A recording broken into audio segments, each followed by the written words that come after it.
The bullet that killed Silas Graves wasn't fired by the man everyone expected. When Cole Mercer rode into that blood-soaked prairie standoff in 1876, he thought he understood how legends died, fast and alone. He was wrong. The woman he'd sworn to protect became the killer who saved his life, shattering everything the frontier had taught him about survival, trust, and the cage he'd built around his ruined heart. This is their story. If you're watching from anywhere in the world, drop your city in the comments so I can see how far this tale has traveled.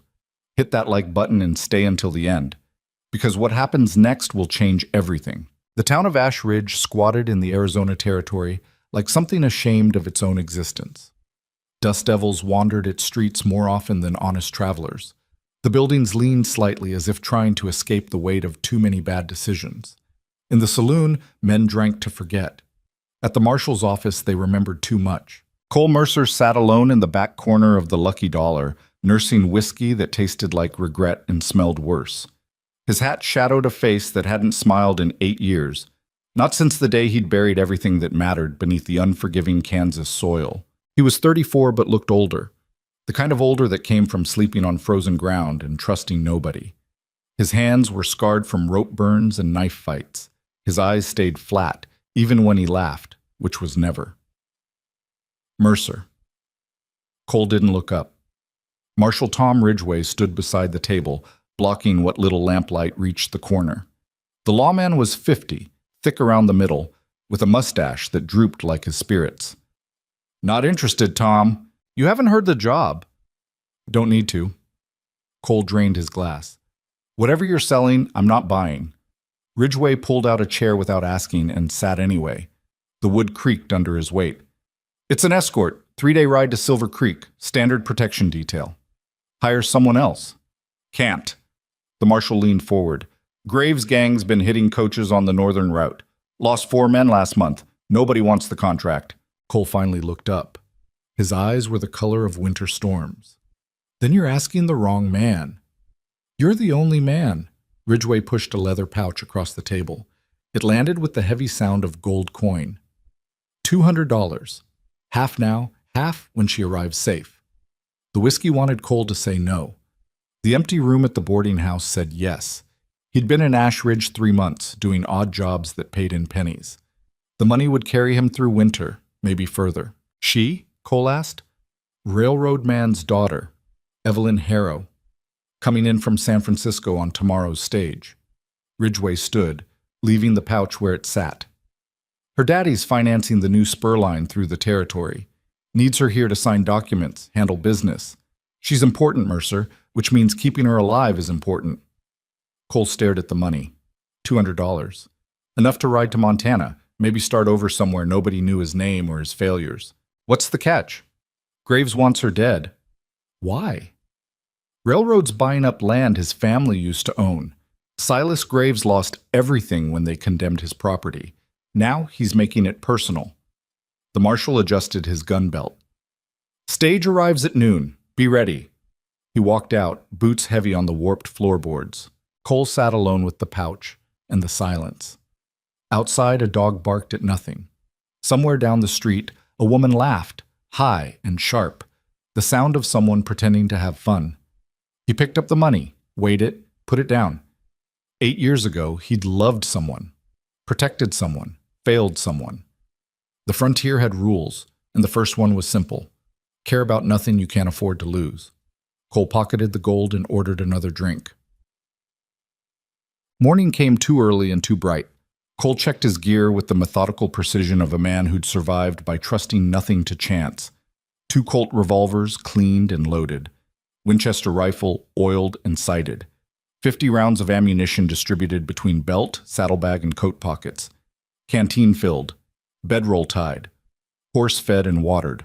His mount was a gray gelding named Ash, bought cheap from a ranch that was selling off stock before winter. The animal had good wind and better sense than most men Cole knew. He rode to the marshal's office at 11:30. Ridgway stood outside with 3 deputies, young men trying to look tough and mostly succeeding at looking nervous. One was named Peters, a farm kid with freckles and an oversized hat. The second was Doyle, darker-skinned and quieter, with intelligent eyes that missed nothing. The third was Clayton, who chewed tobacco and spat too often. Mercer. Ridgway nodded. Boys, this is Cole Mercer. He'll be riding lead. Peters looked Cole up and down. Heard you were faster than most. Heard wrong, Cole said flatly. I'm meaner. Not the same thing. Clayton spat brown juice into the dirt. Long as you can shoot. Cole didn't answer. He'd stopped justifying himself to strangers years ago. The stage was due at noon, but noon came and went with nothing but heat shimmer on the horizon. They waited in the shade of the express office, saying little. Ridgway checked his pocket watch twice. Doyle cleaned his rifle. Peters paced.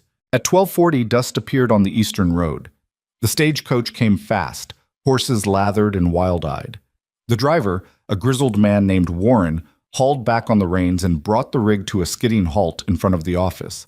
Dust billowed everywhere. Trouble? Ridgway called. Saw riders on the ridge about 5 miles back, Warren shouted down. Couldn't tell if they were following or just passing through, but I didn't wait to find out. Cole's hand drifted toward his revolver.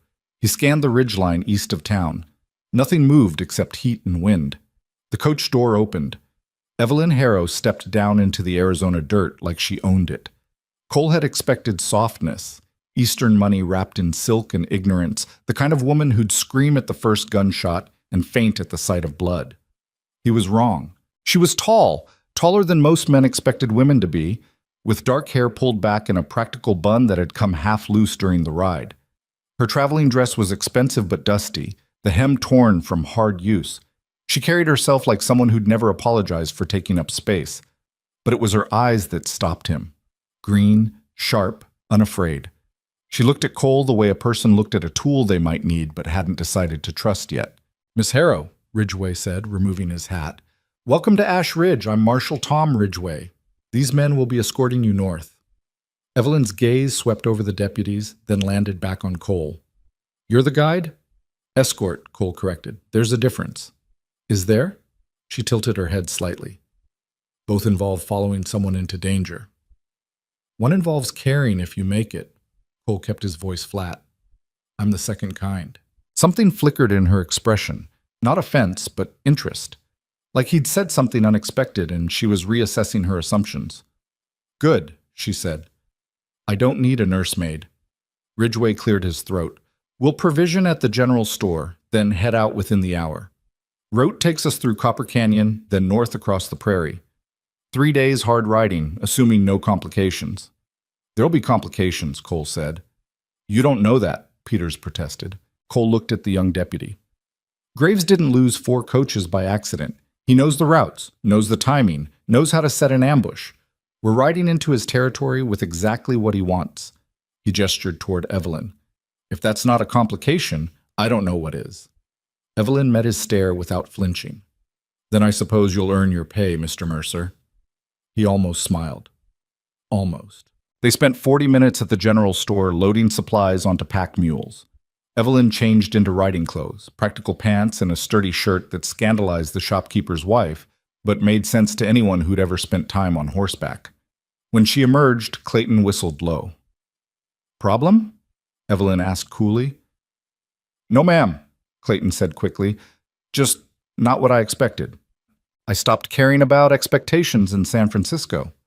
She swung up into the saddle of a roan mare with the ease of someone who'd been riding since childhood. Shall we?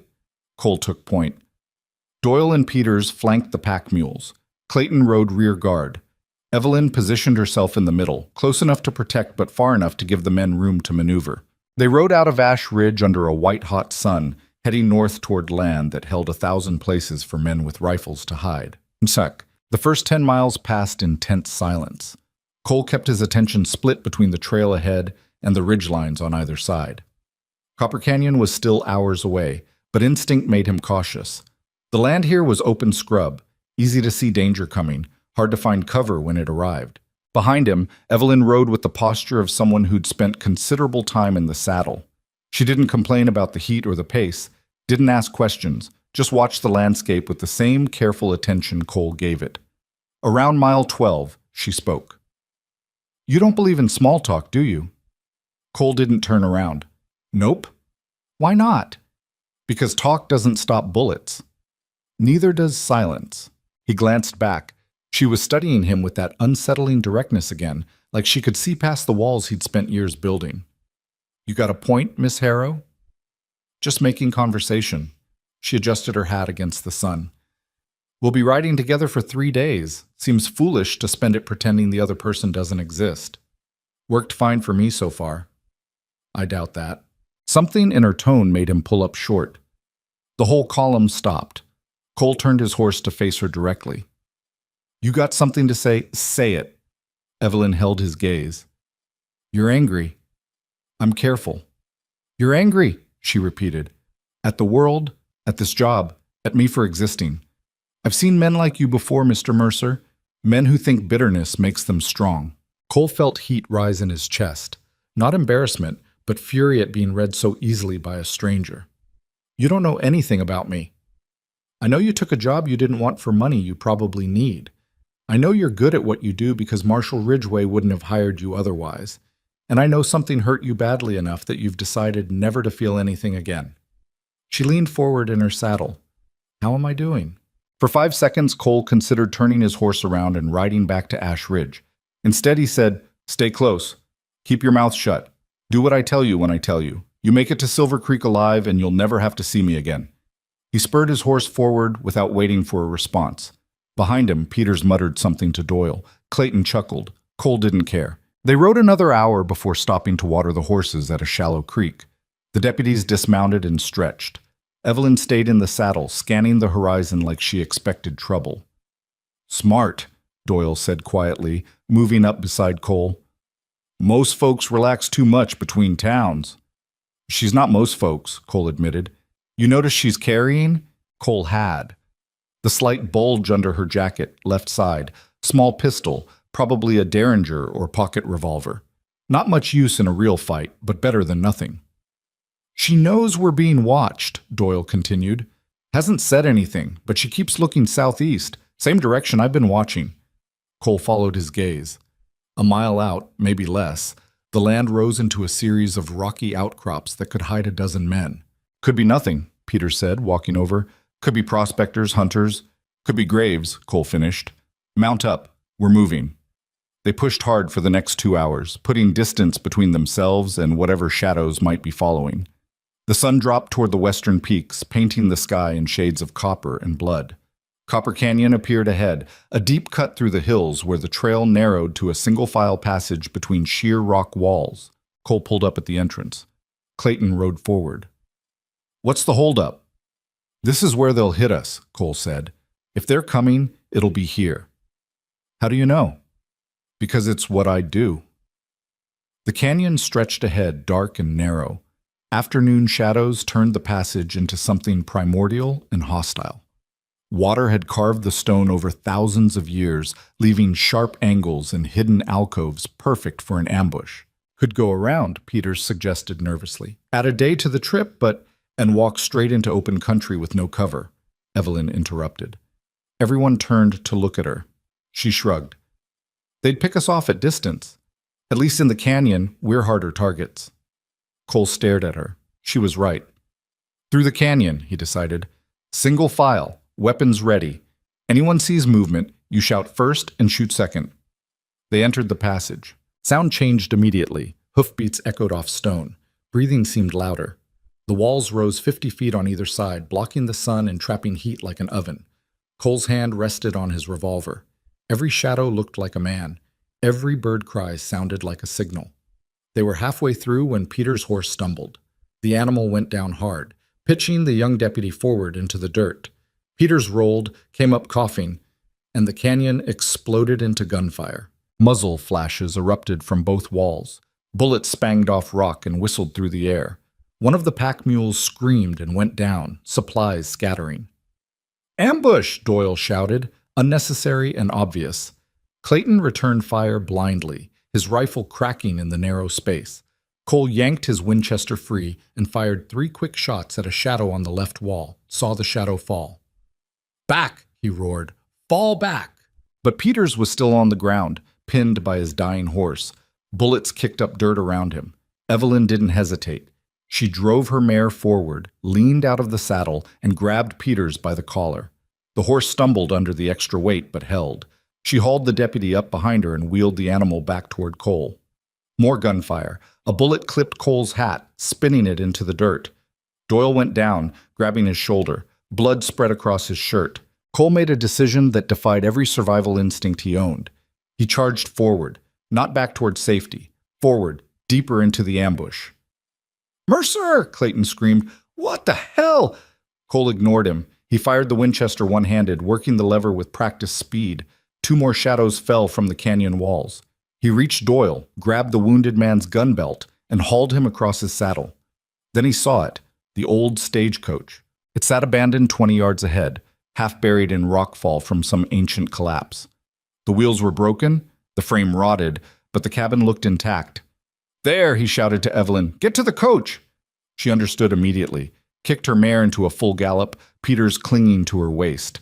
Clayton followed, still firing behind them. Cole stayed low in the saddle as bullets tore the air around him. He could see the shooters now, 6 men, maybe 7, positioned on both walls with rifles. They wore the dusty browns and grays of men who lived rough. Graves' gang. The coach was closer. 15 yards. 10. Doyle groaned, clutching his shoulder. Blood dripped onto Cole's leg. 5 yards. A bullet punched through Cole's saddle, missing his thigh by inches. 3 yards. He threw himself from the horse, dragging Doyle with him. They tumbled into the dirt behind the wrecked coach as bullets hammered into the old wood. Evelyn was already there, Peters beside her. Clayton dove in a second later, breathing hard. "Reload," Cole ordered. They worked fast, ejecting spent shells, thumbing in fresh rounds. The gunfire from the canyon walls had paused. The outlaws were repositioning, figuring out the new situation. Cole risked a look around the coach's ruined frame. 7 men for certain, 3 on the left wall, 4 on the right. They had elevation and numbers. Cole's group had limited ammunition and 1 man bleeding. "How bad?" he asked Doyle. The deputy pulled his hand away from the wound. Blood welled up, but not arterial. "Through the meat. I'll live." "Can you shoot?" "Try stopping me." Evelyn was checking Peters for injuries. The young deputy was shaken but unhurt. She met Cole's eyes across the cramped space behind the coach. "What now?" she asked. "They'll try to flank us," Cole said. "Move down from the walls, get closer. When they do..." A voice echoed through the canyon, cutting him off. "Mercer!" Cole went still. He knew that voice. Hadn't heard it in 3 years, but voices like that stayed with you. Silas Graves. "I know you're down there, Mercer," the outlaw leader called. "Heard you were back in the territory. Hoped we'd cross paths again." "You know him?" Evelyn whispered. Cole didn't answer. "Last time we met, you killed my brother," Graves continued. "Shot him in Tucson over a card game. You remember that?" Cole remembered. Jake Graves had been drunk and stupid, reached for a gun when he should have walked away. Self-defense, clear as day. But Silas hadn't seen it that way. "I'm not looking for revenge," Graves shouted. "Just business. Send out the girl, you all ride free. Simple as that." Clayton spat. "Like hell." "He's lying," Doyle said quietly. "We've seen his face. He can't let us leave." Cole knew that too. The moment they'd survived the initial ambush, they'd become witnesses. Graves would kill them all or spend the rest of his life looking over his shoulder. "What's your answer, Mercer?" Graves called. Cole stood up slowly, hands visible. Evelyn grabbed his arm. "Don't!" "Stay down," he said. He stepped out from behind the coach into full view of the men on the walls. "Here's my answer, Silas," Cole shouted. "Go to hell!" He fired.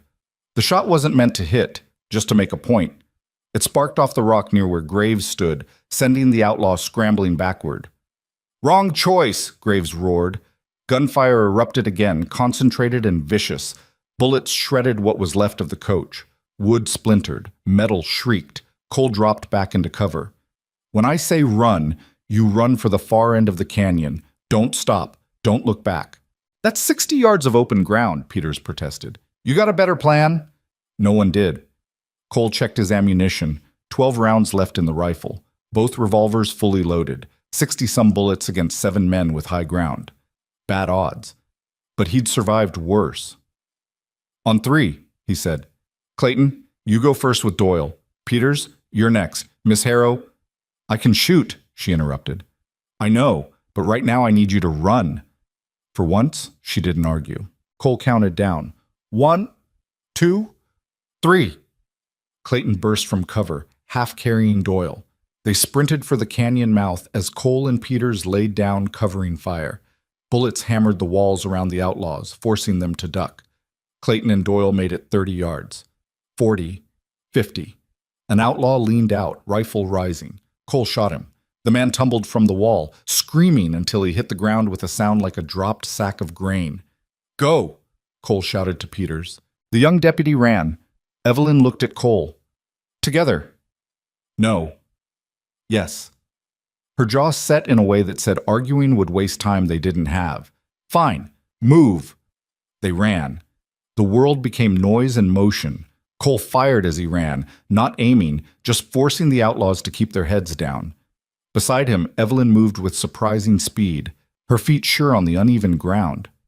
20 yards. 30. A bullet struck the ground between them, kicking up a geyser of dirt. 40 yards. Cole's lungs burned. His legs felt like lead. 50 yards. An outlaw dropped from the right wall, landing in the trail ahead. He raised his rifle. Evelyn shot him. The derringer barked once, small and sharp. The outlaw grabbed his chest and fell. Keep moving. Cole grabbed her arm and pulled her forward. 60 yards. They tumbled out of the canyon mouth into open ground where Clayton and the others waited. Peters grabbed Evelyn, pulling her behind a boulder. Doyle covered them with his rifle despite his wounded shoulder. Cole spun, rifle up, expecting pursuit. None came. The canyon stood silent except for the echo of their own breathing. Why aren't they following? Clayton panted. Because they don't need to, Doyle said grimly. They know where we're going. They can just ride around, get ahead of us. He was right. The outlaws had horses hidden somewhere. They'd parallel the trail, set another ambush, wait for their wounded prey to stumble into it. Cole looked at his group. One man shot, one boy shaking, one woman who'd just killed a man and showed no sign of falling apart, and him, tired, running low on ammunition, responsible for lives he hadn't asked to protect. The sun was setting. In an hour, darkness would make travel impossible. There's a spring 2 miles west, Cole said. Old campsite. We'll hole up there for the night, tend wounds, figure out what comes next. No one argued. They gathered the horses. Miraculously, most had survived, and rode into the failing light. Behind them, Copper Canyon stood like a mouth that had tried to swallow them whole. It had failed. But Cole knew Silas Graves wasn't done trying. The spring was exactly where Cole remembered it. A small pool fed by groundwater, surrounded by scrub brush and a few twisted cottonwoods. Not much cover, but enough. More importantly, it was off the main trail. They made a cold camp. No fire, no light. Clayton wanted to argue, but one look from Cole shut him up. Doyle's shoulder needed attention. Evelyn took charge without asking, cleaning the wound with water from the spring and strips torn from her own shirt. The deputy gritted his teeth but didn't cry out. Bullet went through clean, she said. But you'll need a doctor when we reach Silver Creek. How do you know about bullet wounds? Peters asked. My father owns railroads. Construction sites have accidents. I learned to help. She tied off the bandage with practiced efficiency. There, try not to get shot again. Doyle managed a weak smile. Yes, ma'am.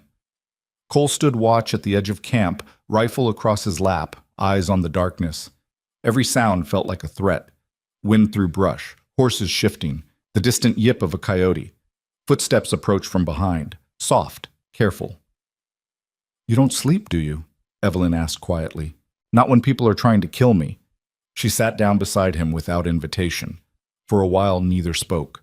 The night was cool, stars brilliant overhead in the way they never were back east. Thank you, she said finally. For the canyon. I was doing my job.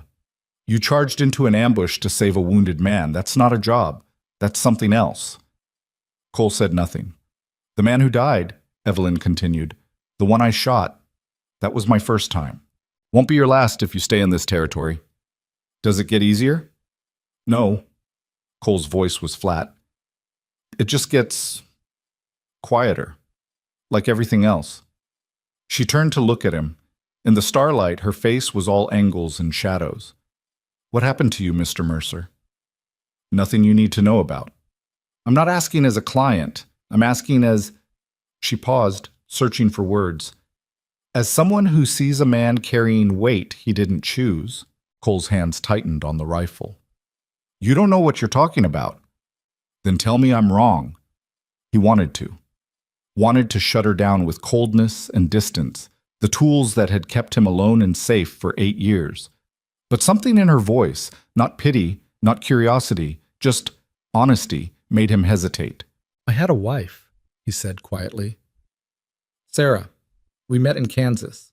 She was a teacher, came west with a church group to start a school. I was working horses for a ranch. He stared into the darkness. We had 6 good months. She got pregnant. We talked about names, about the future, all the stupid things people talk about when they think tomorrow's guaranteed. Evelyn stayed silent. One night I rode into town for supplies. Came back to find our cabin burned. Sarah was... His voice cracked. He forced it steady. Raiders. Just passing through, looking for anything worth taking. They didn't find much. Just a woman alone and... He stopped. Evelyn's hand found his. She didn't say she was sorry, didn't offer platitudes about time-healing wounds or heaven-welcoming souls. She just held his hand in the dark. After that, Cole continued, I rode, kept moving. If I didn't stop, didn't care, didn't let anyone matter, then it couldn't happen again. That's not living, Evelyn said softly. That's just surviving. Same thing out here. No, it's really not. Cole pulled his hand away, not angrily, just away. You should get some sleep. We ride at dawn. She stood slowly. Cole.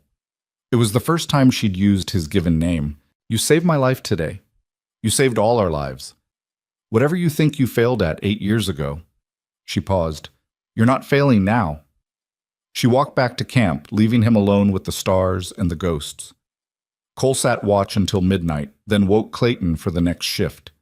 He found a spot near the horses and closed his eyes, not expecting sleep to come.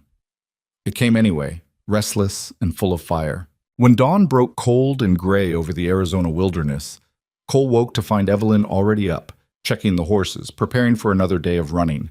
She caught him looking and nodded once. He nodded back.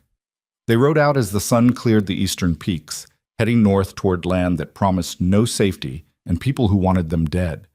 But something had changed in the night. Cole couldn't name it, didn't want to, but it was there, warming in his chest like a coal that refused to die. And that terrified him more than Silas Graves ever could. The second day started with blood in the water.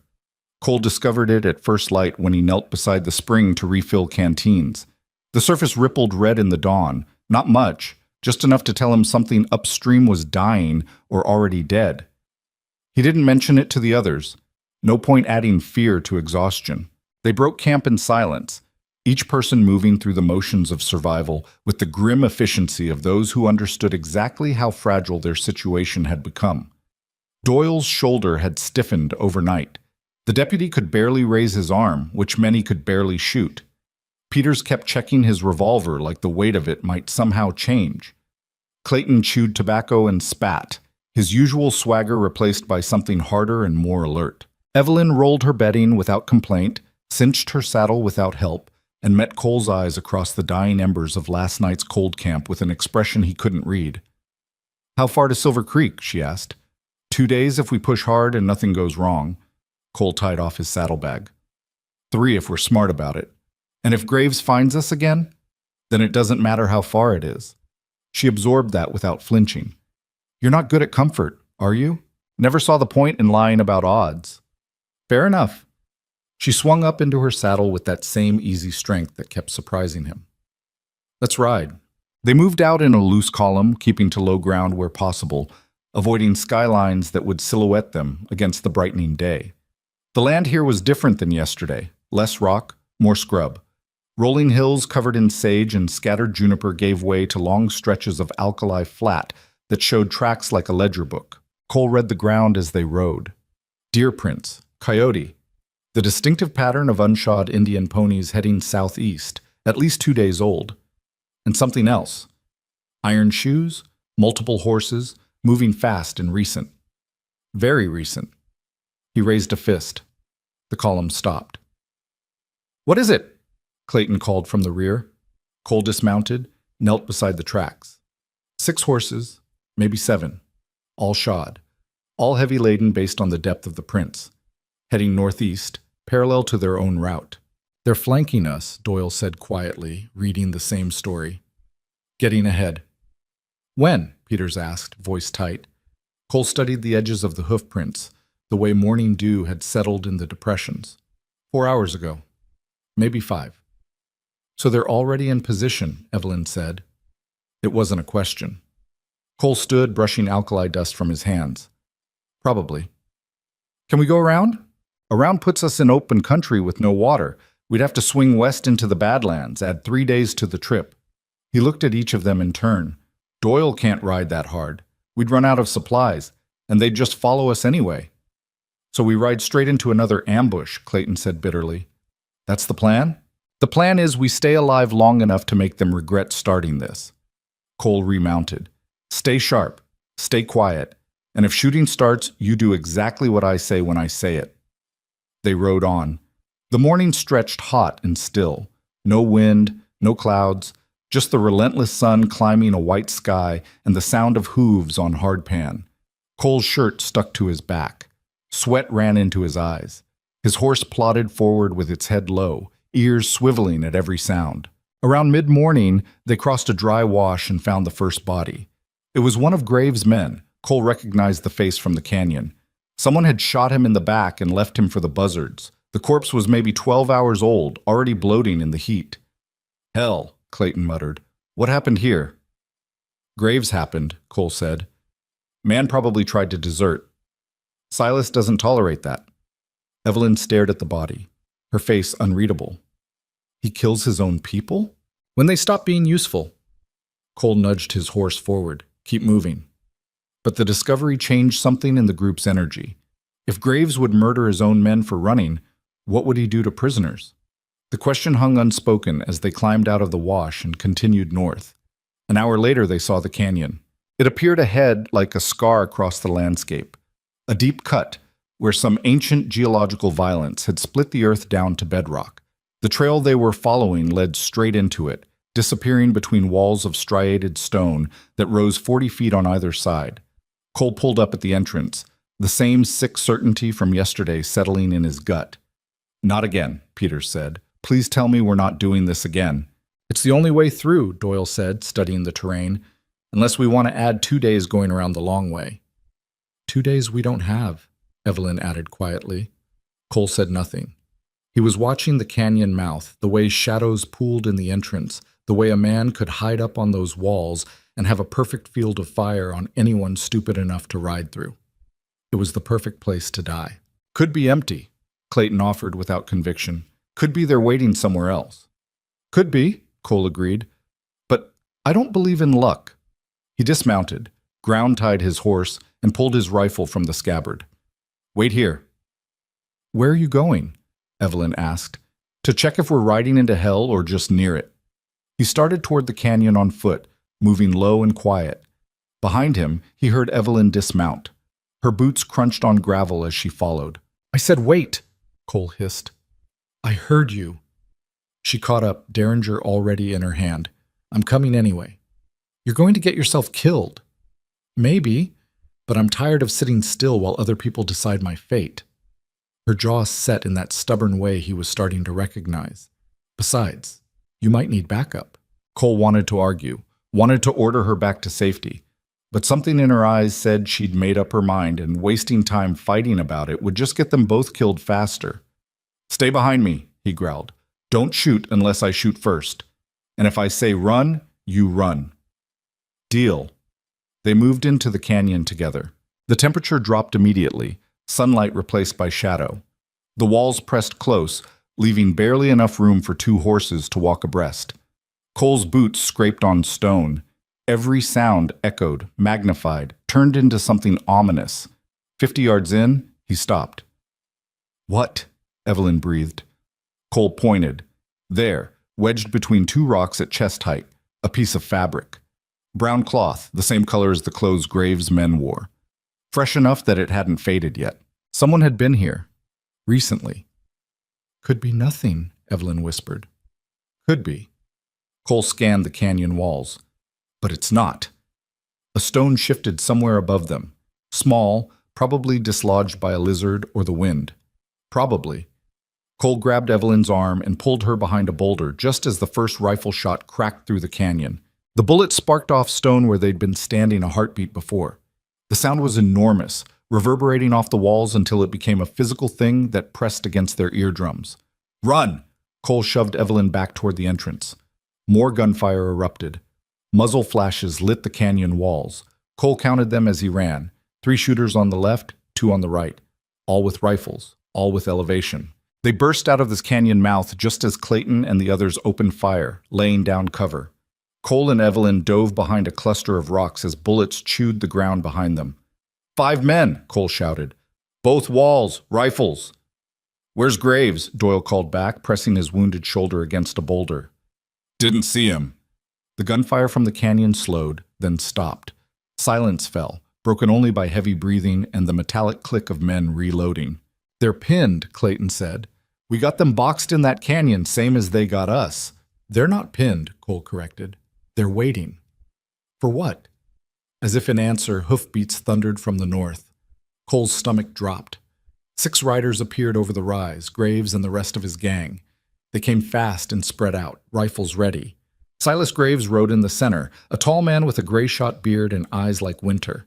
They split their force, Doyle said quietly. 5 in the canyon to pin us down. Graves and the others to hit us from behind. Smart, Evelyn murmured. Yeah.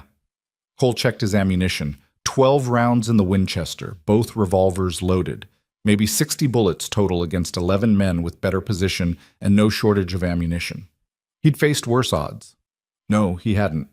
He was lying to himself. Graves pulled up 50 yards out, just beyond effective rifle range. He sat his horse like a man who owned the ground beneath him. Mercer! His voice carried across the open ground. You're trapped! My men are behind you, I'm in front of you, and that canyon's the only way through. So here's what happens next. Cole didn't answer. He was scanning the terrain, looking for anything they could use. The rocks they were hiding behind offered some cover, but not enough. The canyon entrance was 30 yards to their left, open ground everywhere else. Send out the girl and I'll let the rest of you ride away, Graves continued. You got my word. His word shit, Clayton muttered. I know, Cole said. So what do we do? Cole looked at the canyon entrance, at Graves and his men blocking the northern route, at his own group. 1 wounded man, 1 terrified kid, 1 woman who'd killed once and would probably have to again, and 1 bitter drifter who'd stopped believing in happy endings 8 years ago. And he made a decision that went against every tactical instinct he'd ever learned. We take the coach through, he said. Everyone stared at him. What coach? Peters asked. The one in the canyon. Cole pointed toward the entrance. That old wreck we used for cover yesterday. There's got to be a dozen abandoned stagecoaches in these canyons from companies that went bust. I saw one about 100 yards in, near where the walls narrow. It's probably rotted through, Doyle protested. Probably, but the frame looked solid and the wheels were intact. Cole's mind was racing now, seeing it play out. We get that coach moving, we can use it as a battering ram, drive it straight through the canyon while they're still on the walls. They'll have to choose between shooting at us or getting out of the way. That's insane, Clayton said. You got a better idea? No one did. Evelyn was studying Cole with that unnerving intensity again. How do we get to the coach without getting shot? We don't all go, just me. Cole started checking his gear. I'll move fast. Stay low. Once I'm in position, I'll signal. Then you all lay down cover fire while I get the coach rolling. You can't drive a coach and shoot at the same time, Doyle pointed out. No. Cole looked at Evelyn. But she can. Evelyn's eyebrows rose. Me? You said you can shoot. Prove it. He held out one of his revolvers. You ride shotgun. Literally. Keep their heads down while I drive. And what about us? Peters asked. You 3 make a run for the far end of the canyon on foot. Stay along the walls where they can't get a good angle. Once the coach is through, you follow. This is crazy, Clayton said again. Yeah. Cole checked the cylinder on his remaining revolver, snapped it shut. But crazy's all we got left. Graves was still shouting, making promises nobody believed. Cole ignored him. He looked at each member of his group in turn, meeting their eyes. Anyone wants to surrender? Now's the time. I won't think less of you. Nobody moved. All right then, Cole took a breath. On my signal. He broke from cover and sprinted toward the canyon. Gunfire erupted immediately. Bullets kicked up dirt around his boots. Something tugged at his sleeve. A near miss that would have taken his arm off if he'd been a half step slower. He zigzagged, staying unpredictable, using every rock and depression for momentary cover. Behind him, his group opened fire, forcing Graves' men to duck. The covering fire bought him seconds. He made it to the canyon entrance and dove inside just as a bullet sparked off the stone beside his head. The darkness swallowed him. He scrambled deeper, moving on instinct and memory. There. The old stagecoach, exactly where he remembered it. The thing was a wreck, frame bent and weathered, but the wheels looked solid and the tongue was still attached. No horses to pull it, though. Just the dead weight of wood and iron. Cole grabbed the tongue and pulled. The coach didn't budge. He pulled harder, muscles straining, still nothing. "Move, you bastard!" he growled. Above him on the canyon walls, the outlaws were shouting to each other, repositioning. They'd figured out he was alone in here. Any second now, they'd start pouring fire into the canyon. Cole braced his legs and heaved with everything he had. The coach shifted. Wheels groaned, rust shrieked. And then it moved. Inch by inch at first, then faster as momentum took over. The canyon floor sloped slightly downward toward the northern entrance. Not much, but enough. The coach began rolling under its own weight. Cole jumped onto the driver's seat and grabbed the brake lever, controlling the descent. The outlaws on the walls above started shooting. Bullets punched through the coach's rotten walls, daylight streaming through new holes. He steered by instinct and prayer, keeping the coach aligned with the trail. Faster now. The wheels clattered over stone. The whole frame shook like it might fly apart. Movement caught his eye. One of Graves' men jumping down from the wall, trying to block the path. Cole drew his revolver one-handed and fired. The shot went wide, but close enough to make the outlaw dive for cover. The northern entrance was ahead. Sunlight, open ground. And Evelyn sprinting toward him from the rocks where they'd taken cover. "Move!" she shouted. She ran alongside the rolling coach, grabbed the frame, and hauled herself up beside Cole. Her hair had come completely loose now, wild around her face. She was breathing hard but grinning, actually grinning. "You're insane," she said. "You came anyway." Seemed rude not to. She grabbed the revolver Cole had given her and leaned out, firing at the outlaws above. Her first shot missed. The second didn't. A man on the left wall grabbed his leg and fell, tumbling down the stone face. The coach burst out of the canyon mouth into daylight. Graves and his men were directly ahead, blocking the trail. Their horses danced nervously as the runaway stagecoach barreled toward them. "They're not moving!" Evelyn yelled. "They will!" Cole aimed the coach straight at Silas Graves. For 5 endless seconds, it was a game of chicken, played with lives and rage. The coach rattled and shook. Graves sat his horse, rifle raised. His men flanked him, uncertain. At the last possible moment, Graves's horse panicked and reared.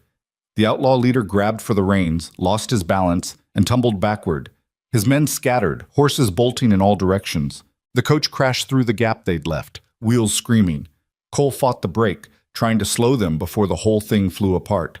Behind them, gunfire erupted as Peters, Doyle, and Clayton made their run through the canyon.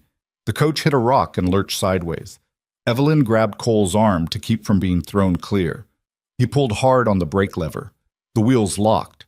The coach skidded, turned, and finally crashed to a stop against a boulder. Silence. Cole looked at Evelyn. She looked back. They were both alive. "That," she said breathlessly, "was the stupidest thing I've ever done." "Welcome to the frontier." She laughed, a sharp, slightly hysterical sound that shouldn't have been attractive but somehow was. Then the shooting started again. Graves had recovered. His men were regrouping, using the scattered horses for cover.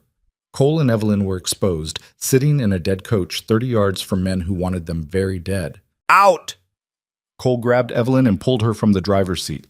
They hit the ground running. Bullets whistled past. One clipped Cole's boot heel. Another punched through Evelyn's jacket without touching skin. A cluster of rocks ahead offered cover. They dove behind it just as Peters, Doyle, and Clayton burst from the canyon entrance, running hard. "Here!" Cole shouted. The 3 men sprinted toward them. Doyle was lagging, his wounded shoulder slowing him down. Clayton circled back, grabbed the deputy, and half-dragged him forward. Graves and his men charged, 6 riders, coming fast and spread out. They fired as they rode, a ragged volley that forced Cole's group to keep their heads down. "We can't stay here," Peters yelled. "They'll surround us." He was right. The rocks they'd taken cover behind were barely large enough for 5 people. Once the outlaws got behind them, it was over. Cole looked around desperately. Open ground in all directions. No canyon to hide in, no coach to use as a battering ram. Just 5 exhausted people with limited ammunition against professional killers. This was it. This was where they died. Evelyn touched his arm. "Cole?" He looked at her. "Whatever happens," she said quietly, "thank you for trying." Something in those words, the acceptance, the lack of fear, cracked something inside him that he thought had calcified beyond breaking. "No," he said. "No what?" "No, we're not dying here." Cole stood up, exposing himself to enemy fire. "Not like this." "Mercer, get down!" Clayton shouted. But Cole wasn't listening. He was watching Graves and his men charge, seeing the way they rode in a loose line, seeing the gaps between horses, seeing the moment when their formation became a weakness instead of a strength. And he started walking toward them. "What the hell are you doing?" Doyle yelled. Cole raised his revolver and fired. The shot took the leftmost rider in the chest. The man toppled backward off his horse. The animal panicked, veered into the rider beside it. Both horses stumbled. Cole kept walking, kept firing, methodical, precise. Like he was back on the range, shooting targets instead of men. Another outlaw fell, then another. Graves pulled up hard, confusion crossing his face. His charge faltered, and in that moment of hesitation, Evelyn was beside Cole, her derringer barking. Then Clayton. Then Peters. Even Doyle, kneeling with his rifle braced against a rock. The counterattack was ragged and desperate and completely unexpected. 2 more outlaws went down. Graves wheeled his horse, shouting orders that were lost in the gunfire. His remaining men scattered, the charge broken. Cole walked forward until he was standing in the middle of the open ground, every muscle screaming at him to take cover, every instinct saying this was suicide. But sometimes suicide looked like courage, and right now he needed Graves to believe he was facing a man with nothing left to lose. "That's far enough, Silas," he shouted. The gunfire stopped. Graves sat his horse 40 yards away, breathing hard. Only 2 of his men remained, the others dead or fled. Blood stained the outlaw leader's sleeve. His face was twisted with rage. "You can't win, Mercer," Graves yelled. "Even if you kill me, there's more coming. I sent word to my brother-in-law in Tucson. 20 men riding hard. They'll hunt you across this entire territory." Cole didn't know if that was true or bluster. Didn't matter. "Then I guess we better finish this before they arrive," he called back. Graves stared at him. For a long moment, the 2 men faced each other across blood-soaked ground, while the sun beat down and the wind carried away the gun smoke. Then Graves smiled, a cold, bitter expression that held no humor. "Another time, then." He wheeled his horse. "Another place." He and his remaining men rode north, fast and hard, until they disappeared over the rise. Cole stood watching until they were completely gone. His revolver felt heavy in his hand. His legs shook with delayed adrenaline. Behind him, he heard Evelyn approach. "Is it over?" she asked. "For now." "You think he's really coming back?" "Eventually." Cole lowered his gun. Men like Graves don't forget, don't forgive. They just wait for the right moment. They stood together in the settling dust, surrounded by bodies and broken horses and the wreckage of a stagecoach that had somehow carried them through hell. Peters was checking the dead for ammunition. Clayton helped Doyle rebandage his shoulder. The young deputy was pale but conscious, teeth gritted against pain. "We need to move," Doyle said. "If Graves was telling the truth about reinforcements—" "I know." Cole forced his legs to move, walking back toward the others. "Gather what you can. We ride in 10 minutes." They worked quickly and silently, stripping the dead of anything useful. Ammunition, canteens, a better rifle for Peters. Cole tried not to think about the fact that they were robbing corpses. Survival had its own morality. Evelyn found the horses. Most had bolted during the fighting but came back when called. She moved among them, checking legs and hooves, her hands gentle despite everything she'd just done. Cole watched her work, watched the way she didn't fall apart or demand comfort or act like the world owed her safety. She'd killed men today. shot them without hesitation when the moment required it. And now she was checking horses like it was just another day on the frontier. She looked up, caught him staring. "What?" she asked. "Nothing." He turned away. "Just nothing." But it wasn't nothing. It was the slow, terrifying realization that somewhere between Ash Ridge and this blood-soaked patch of desert, he'd started caring whether she lived or died. And not just because she was paying him. They mounted up and rode north, following the same route Graves had taken but staying alert for ambushes. The land opened up ahead, rolling prairie that stretched to the horizon, covered in grass gone gold with summer's end. As the sun climbed toward noon, they stopped at a small creek to water the horses and rest. Doyle's shoulder needed attention again. The bandage had bled through. While Evelyn tended the deputy, Cole stood watch on a low rise, scanning the empty land around them. Behind him, he heard Clayton and Peters talking in low voices. "Think he's gone for good?" Peters asked. "Graves? Hell no. That man's got hate enough to fuel a locomotive." Clayton spat tobacco juice. "Question is whether he'll wait for reinforcements or try something stupid. Everything he's done so far has been stupid. Just mean stupid instead of regular stupid." Footsteps crunched on grass. Cole didn't turn. He knew Evelyn's walk now, confident but not heavy, quick but not rushed. She stood beside him, looking out at the same endless horizon. "Doyle needs a real doctor," she said. "Infection's starting. I've done what I can, but—" "I know." Cole's jaw tightened.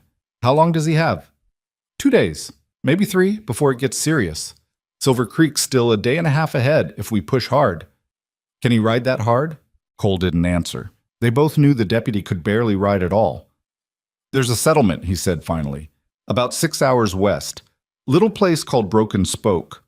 Has a doctor, old army surgeon who retired out here.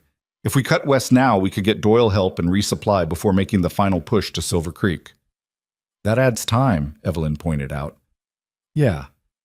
Time for Graves to organize, maybe set another trap." "Yeah." She was quiet for a moment, thinking. "What do you think we should do?" The question surprised him. No one had asked his opinion on anything that mattered in years. People hired him to follow orders, not give them. "I think," Cole said slowly, "that Doyle dies if we don't get him help. And I think I'm tired of watching good people die for bad reasons." Evelyn nodded. "Then we go west." She started to turn away, but Cole's hand caught her arm. "Back there," he said. "During the fight, you didn't have to stand with me." "Yes, I did." "No. You could have stayed in cover. Let me draw their fire while—" "Cole." She turned to face him fully. Her eyes were steady, unflinching. "I'm not someone who hides while other people bleed. I never have been, and I'm not starting now." He wanted to argue. Wanted to tell her that bravery was just stupidity that hadn't gotten you killed yet. That the frontier broke everyone eventually, no matter how strong they thought they were. But the words wouldn't come. Instead, he said, "Your father's going to hate me when we finally reach Silver Creek." A smile tugged at her mouth. "My father hates everyone. You'll fit right in." She walked back to the others, leaving Cole on the rise with his thoughts and the wind. They rode west as afternoon shadows lengthened. The land changed gradually, less rock, more grass. They passed abandoned homesteads where families had tried and failed to make the frontier yield. Broken fences, collapsed roofs, dreams turned to dust. Peters rode up beside Cole as the sun started its descent. "Can I ask you something? Can I stop you?" The young deputy smiled nervously. "When you walked toward Graves back there, when you just stood up and started shooting, were you trying to die?" Cole considered lying, considered brushing off the question with some tough guy answer that would make the kid feel better, but he was tired of lying. "Maybe," he admitted, "or maybe I was trying to feel alive again. Hard to tell the difference sometimes." Peters absorbed that. "What changed?" "Changed? You walked out expecting to die, but then you fought to survive. What made you change your mind?"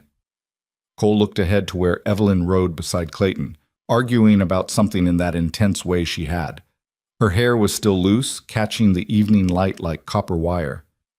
"Damned if I know," he said. But he did know. He just wasn't ready to admit it yet. They reached Broken Spoke as the sun touched the horizon, turning the sky the color of old blood. The settlement was barely a dozen buildings clustered around a crossroads, but it had a general store, a stable, and most importantly, a shingle that read, Dr. Samuel Webb, physician. Cole dismounted outside the doctor's office and hammered on the door. A minute later, it opened to reveal a white-haired man with spectacles and hands that shook slightly. "Help you?" Webb asked. "Got a wounded man. Gunshot. Needs tending." Webb's expression didn't change. He'd probably seen 100 gunshot wounds in this country. "Bring him in." They carried Doyle inside. The deputy was barely conscious now, fever burning through him. Webb took one look at the shoulder and started barking orders. While the doctor worked, Cole stood outside, watching the street. Broken Spoke was quiet. Too quiet. The kind of quiet that made his instincts scream. Evelyn joined him, her face tight with worry. "Webb says he'll live," she reported, "but he can't ride for at least 3 days." "We don't have 3 days." "I know." They stood in the gathering darkness, two people trying to solve an impossible equation. Behind them, inside the doctor's office, Doyle groaned. Down the street, a lamp flickered to life in one of the buildings. "We leave him here," Cole said finally. "You, me, Peters, and Clayton ride for Silver Creek at dawn. We send help back for Doyle once we reach town. And if Graves catches up to us with one less gun, then we die trying." Cole looked at her. "Better than all of us dying here." She met his eyes for a long moment, then nodded. "All right, we ride at dawn." But dawn would bring more than just riding. It would bring a reckoning neither of them was ready for. Dawn never came to Broken Spoke. Instead, the night simply thinned into a gray pre-morning light that made everything look diseased. Cole had been awake for hours, sitting outside the doctor's office with his rifle across his knees, watching shadows that might have been men or might have been his imagination. The town felt wrong, too still, like it was holding its breath. He checked on Doyle twice during the night. The deputy was sleeping finally, fever broken but weak as a newborn. Dr. Webb had done good work, cleaned the wound, removed fragments of shirt fabric that had been driven deep by the bullet, stitched everything tight. But the doctor's hands had shaken the whole time, and his eyes kept darting to the window like he expected something bad to walk through it. "You get many gunshot wounds out here?" Cole had asked during the second visit. Webb had looked at him with the exhausted eyes of a man who'd seen too much. "Enough to know when a patient's trouble. And mister, your whole group reeks of it." Now, sitting in the pre-dawn gloom, Cole understood what the doctor meant. They'd brought violence to Broken Spoke just by existing. Graves was out there somewhere, gathering his strength, and this little settlement was about to become a battlefield whether it wanted to be or not. The door behind him opened. Evelyn stepped out, already dressed for riding. She'd found time to braid her hair again, though strands had already escaped. Her jacket was buttoned wrong. She looked like she'd slept about as well as he had. "Coffee?" she offered, holding out a tin cup. Cole took it. The liquid inside was barely warm and tasted like boot leather, but it was wet and bitter, and that was enough. "How's Doyle?" she asked, sitting beside him on the wooden bench.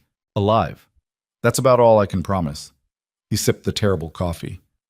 "Webb says 3 days minimum before he can ride. Maybe longer. We can't wait that long." "I know." They sat in silence, watching the street brighten by degrees. Somewhere a rooster crowed, late and confused.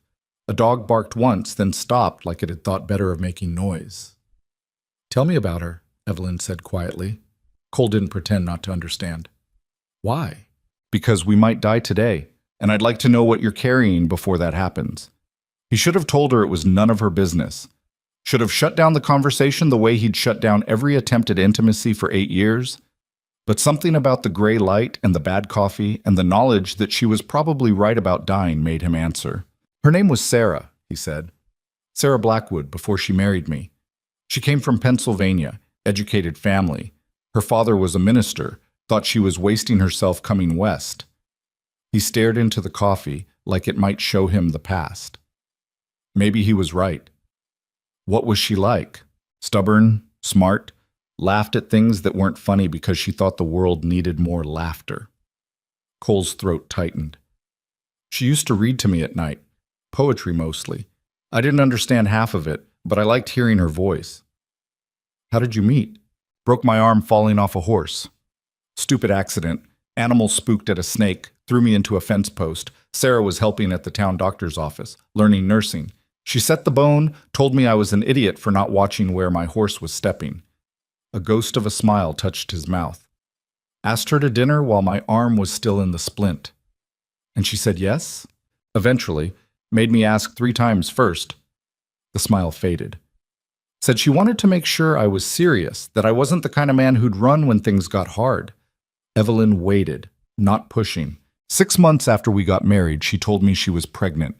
I remember exactly where we were, standing in our kitchen, her hands on her belly like she could already feel the baby moving. His voice dropped to almost a whisper. I was terrified, didn't know the first thing about being a father, but she said we'd figure it out together. Cole, I rode into town that night to buy supplies. Nails, lumber. I was building a crib. Took longer than it should have because I kept talking to the shopkeeper about what kind of wood was best, whether to use pine or oak. He set down the coffee cup. His hands were shaking. When I got back, the cabin was burning. I could see it from a mile away, flames reaching up into the night sky. Evelyn's hand found his. He didn't pull away. Raiders had come through, 3 of them, just passing through and looking for anything worth taking. They found Sarah alone. Cole's jaw clenched so hard it hurt. I dug through the ashes for 2 days looking for anything I could bury properly. Found her wedding ring. That was all. Did you find the men who did it? 2 of them. Tracked them to a trading post in Kansas. They were drinking, laughing about some woman they'd... He stopped, swallowed. I killed them both. The 3rd one got away, rode south into Indian Territory. I followed for a month but lost the trail. Good, Evelyn said fiercely. He looked at her, surprised. I'm not going to tell you it was wrong, she said. I'm not going to say violence doesn't solve anything, or that you should have let the law handle it. Those men murdered your wife and child. You gave them exactly what they deserved. It was the first time anyone had said that to him. Everyone else, marshals, preachers, well-meaning strangers, they'd all talked about forgiveness and moving on and letting hatred go. Evelyn just squeezed his hand and said nothing else. They sat together as the sun finally broke over the horizon, turning the gray world to gold. Behind them, inside the doctor's office, Doyle coughed. Down the street, the general store owner began opening shutters. We should wake the others, Cole said finally. In a minute. Evelyn hadn't let go of his hand. There's something I need to tell you first. What? She took a breath. My father didn't send me here just to sign railroad documents. That's part of it, but not the main reason. Cole waited. There's a man in Silver Creek, Albert Thornton. He owns half the land between here and Montana, made his fortune in mining before the war. Evelyn's voice was carefully neutral. My father wants me to marry him. Something cold settled in Cole's chest. And do you want that? What I want doesn't enter into it. The railroad needs Thornton's land for the new spur line. He won't sell, but he might negotiate if the deal comes with a marriage contract. She finally looked at him. I've never met the man. Don't know if he's kind or cruel, smart or stupid, but my father's counting on this, and I've never been good at disappointing him. So you're just going to marry a stranger? Women do it all the time out here, you know that. That doesn't make it right. No, she agreed quietly, but it makes it practical. And I've always been practical. Cole wanted to argue, wanted to tell her she deserved better than being traded like property for railroad rights. But what could he offer instead? A burned-out drifter with nothing but debts and bad memories? Does Thornton know you're coming? He asked instead. My father sent word 3 months ago. The wedding's supposed to happen a week after I arrive. She pulled her hand away, stood up, brushed invisible dust from her pants. So you see, even if we survive Graves and his gang, I'm still heading toward a different kind of trap. You could say no. I could. But then what? Go back to San Francisco, spend the rest of my life wondering what I could have become if I'd been born a man. She shook her head. At least this way I get to see the country, maybe even make a difference with the railroad. It's more than most women get. Before Cole could respond, a shout echoed from the north end of town. They both turned. Peters came running down the street, his face pale. Riders, coming in fast from the north. Cole grabbed his rifle and was moving before his mind fully processed the words. Evelyn ran beside him. They reached the edge of town where Clayton stood beside his horse, pointing. There, 6 riders silhouetted against the rising sun, moving at a steady lope. Not running, not sneaking, just coming. That's not Graves, Clayton said. Wrong number. His group only had 3 left after yesterday. Cole raised his hand to shade his eyes, trying to make out details. The riders were still too far away to identify, but something about the way they sat their horses seemed wrong. Too stiff, too formal. Could be Graves' reinforcements, Peters suggested nervously. The ones he talked about. Or could be travelers, Evelyn said. We can't just assume everyone's an enemy. But Cole's instincts were screaming. He'd spent 8 years learning to read violence before it arrived, and every sense he had said these riders meant trouble. Get Doyle, he ordered Peters. Even if he can't ride, he can shoot from a window. Clayton, check our ammunition. Miss Harrow, I'm staying with you, she interrupted. That wasn't a request. And this isn't a negotiation. Her jaw set in that stubborn line. We're past the point where you can protect me by keeping me away from danger. Wherever you're standing when bullets start flying, that's where I'm standing too. The riders were closer now, close enough that Cole could make out details. They wore decent clothes, not the dusty rags of outlaws. Their horses were well fed and well tended, but every man had a rifle across his saddle and gun belt slung low. The lead rider raised his hand, not in greeting, but in signal. The group stopped 50 yards out, just at the edge of town. For a long moment, nobody moved.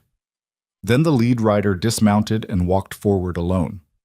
He was tall, maybe 40, with a neatly trimmed beard and eyes that missed nothing. When he got close enough to speak without shouting, he stopped. You Cole Mercer? He called. Depends who's asking. The man smiled, but it didn't reach his eyes.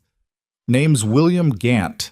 I'm a deputy U.S. Marshal out of Tucson. Got word there was trouble on the Silver Creek Road. Bodies. Burned stagecoaches. Figured I'd ride out and see what's what. Cole's mind raced. A federal marshal would have authority over local law, could take jurisdiction over the whole Graves situation, could also complicate things in ways that got people killed. You're a long way from Tucson, Cole said carefully. That's how big the territory is. Gant gestured to his men. These are my deputies. We've been tracking Silas Graves for 3 months now. Heard he was operating in this area, hitting coaches. His gaze shifted to Evelyn, then back to Cole. That wouldn't be Miss Evelyn Harrow with you, would it? Daughter of Marcus Harrow, the railroad man? It would, Evelyn said, stepping forward. And you'll forgive me for being cautious, Marshal Gant, but we've had a difficult few days. How do we know you are who you say you are? Gant reached slowly into his jacket and pulled out a leather folder. He tossed it to Cole. Inside was a badge and papers identifying William Gant as a deputy U.S. Marshal, duly appointed and authorized. The documents looked real, but Cole had seen forged papers before. Anyone can buy a badge, he said. True. Gant's smile widened slightly. But not everyone can describe the exact location of 6 bodies between here and Copper Canyon. 3 shot in the back, 1 with his throat cut, 2 with matching bullet wounds to the chest from what I'd guess was a Winchester .44-40. He paused. That'd be your rifle, I'm guessing. Clayton muttered something under his breath.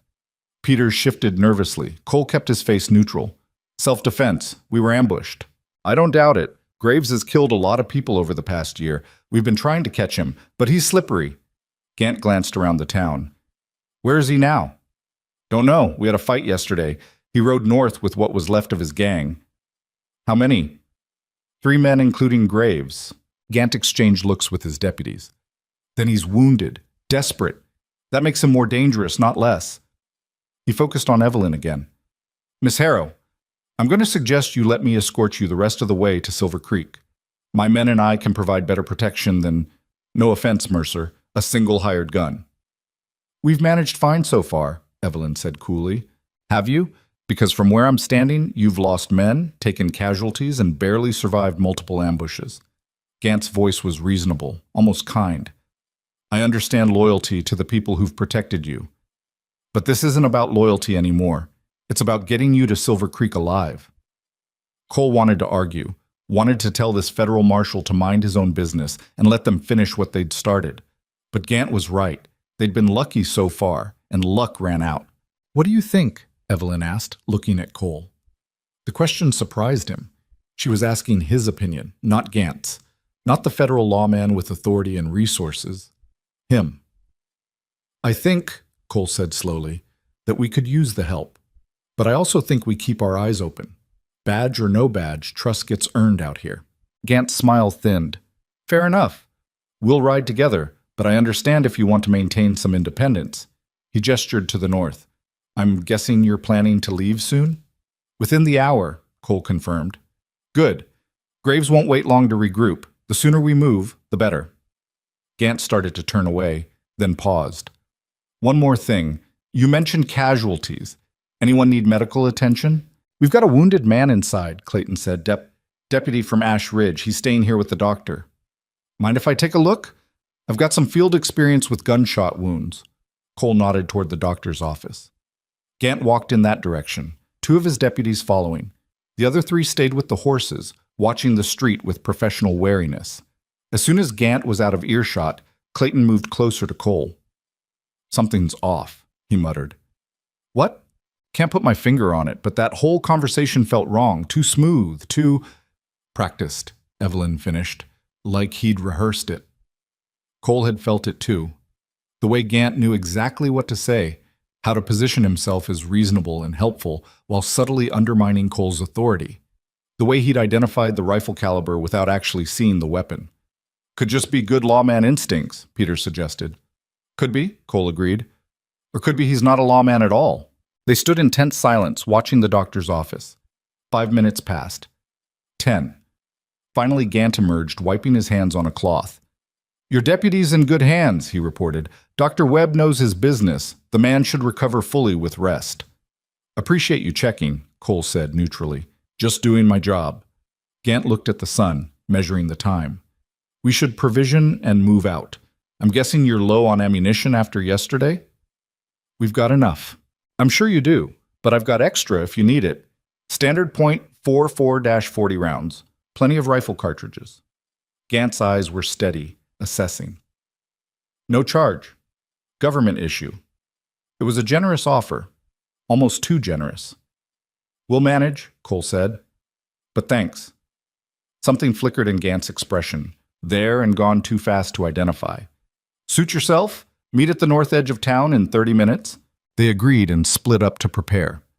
Cole watched Gant walk back to his men, talking in low voices. One of the deputies laughed at something the marshal said. Evelyn touched Cole's arm. You don't trust him. I don't trust anyone. That's not what I asked. Cole looked at her. No, I don't trust him. Can't explain why, but something's not right. Then why are we riding with him? Because if I'm wrong and he really is a federal marshal, refusing his help makes us look guilty of something. And if I'm right and he's not, Cole checked his rifle, made sure it was loaded. Then we keep him close where we can watch him. They spent the next 20 minutes gathering supplies and saying goodbye to Doyle. The deputy was awake but groggy, his shoulder heavily bandaged. You're leaving me behind, he said. It wasn't a question. You can't ride, Cole told him, and we can't wait. I know. Just be careful with those federal boys. Doyle's eyes were sharp despite the fever. I've met a lot of lawmen in my time. Gant doesn't carry himself right. Too military. Marshals usually have more slouch to them. It was a small observation, but it matched Cole's instincts. We'll watch our backs, he promised. Do more than watch. These people, Doyle gestured vaguely at Evelyn and the others. They're good people, worth protecting. I know. Do you? The deputy grabbed Cole's wrist with surprising strength. Because from where I'm sitting, you're still acting like a man who's got nothing to lose, and that's dangerous. Cole pulled his hand away gently. Get some rest. We'll send help back from Silver Creek. Outside, the others were mounting up. Gant and his 5 deputies sat their horses in a loose formation. The marshal smiled when he saw Cole approach. Ready to ride? As we'll ever be. They moved out, Gant in the lead, his deputies flanking the group, Cole and Evelyn bringing up the rear with Peters and Clayton in the middle. It was a good formation tactically, protective and watchful. It also put Cole's group surrounded by armed men they didn't know. The morning was clear and hot. They rode across open prairie, grass rippling in waves under a wind that smelled like dust and coming weather.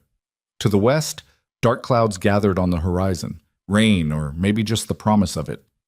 Gant kept up a steady stream of conversation as they rode, asking questions about the ambushes, about Graves, about the route they'd taken. His questions were professional, thorough, exactly what a lawman investigating a crime would ask. But something about the way he listened made Cole's skin crawl. Around noon, they stopped to rest the horses at a shallow creek. Gant's men dismounted and spread out, ostensibly to keep watch, but really to create a perimeter that kept Cole's group contained. Evelyn noticed it too. She moved close to Cole, pretending to adjust her saddle. "We're prisoners," she murmured. "Not yet, but close." "What do we do?" Before Cole could answer, Gant approached, leading his horse. "Beautiful country out here," the marshal said conversationally. "Harsh, but beautiful. Makes you wonder why anyone would want to fight over it." "People fight over everything," Cole replied. "Land's just easier to point at than pride or fear." Gant laughed. "True enough. Speaking of fighting, I've been thinking about your encounter with Graves. You said he rode north with 3 men after the last ambush." "That's right." "And you're sure it was Graves himself? You saw him clearly?" "Clear enough. Because I've been tracking Silas Graves for months now, and I've never actually laid eyes on the man. Got descriptions, witness statements, but never a confirmed sighting." Gant's eyes were intent. "What's he look like?" It was a test. Cole knew it instinctively. "Tall," he said carefully. "Gray beard. Scar over his left eye from an old knife fight. Rides a black gelding with white stockings." Gant nodded slowly. "That matches the descriptions I've heard." But something in his expression said he'd been hoping for a different answer. One of the deputies called out, a man with a thick mustache and nervous eyes. "Marshal, movement on the ridge!" Everyone turned. There, maybe half a mile out, riders appeared against the skyline. 3 of them, moving parallel to the creek but not approaching. "That's them," Clayton said. "That's Graves." Gant pulled a spyglass from his saddlebag and studied the distant riders. When he lowered it, his face was grim. "It's him, all right. He's shadowing us, waiting for an opportunity." The marshal turned to his men. "Mount up. We need to put distance between us and those riders before..." A gunshot cracked across the prairie. One of Gant's deputies, a younger man with red hair, grabbed his chest and fell from his horse. The animal bolted. The deputy hit the ground and didn't move. Chaos erupted. Gant's men scrambled for cover. More gunshots rang out, not from the riders on the ridge, but from closer, much closer. Cole spun, trying to identify the shooters. There, muzzle flashes from a cluster of rocks 50 yards west, and there, more gunfire from a dry wash to the east. They were surrounded. "Ambush!" Gant roared. "Take cover!" But there was no cover, just open grass and the shallow creek that wouldn't stop bullets. Cole grabbed Evelyn and pulled her down behind the horses. Peters and Clayton dove into the creek bed. Gant's remaining deputies returned fire, shooting at shadows and distance. Another man went down, then another. "This isn't random!" Cole shouted over the gunfire. "They knew we'd stop here." Gant was crouched behind his horse, reloading his rifle with mechanical efficiency. When he looked up, his eyes met Cole's. And in that moment, Cole knew. "You set us up," he said. Gant's expression didn't change. "I don't know what you're talking about." "The hell you don't. You led us straight into this." Cole raised his revolver, pointing it at the marshal. "You're working with Graves. Mercer, have you lost your mind? I'm a federal..." "You're a liar." Cole's voice was cold. "And you just killed your own men to make it look convincing." For a heartbeat, everything stopped. The gunfire continued around them, but in that small space between Cole and Gant, the world narrowed to 2 men and 1 truth. Then Gant smiled, really smiled this time. "Took you longer than I expected to figure it out," he said. "Though I suppose watching your friends die was distracting." He moved fast, faster than a man his size should move. His rifle came up, aiming not at Cole, but at Evelyn. Cole fired first. The bullet took Gant in the shoulder, spinning him around. The marshal's rifle discharged into the air. He stumbled, caught himself, and dove behind a boulder. "Clayton! Peters!" Cole screamed. "Those aren't lawmen. They're with Graves."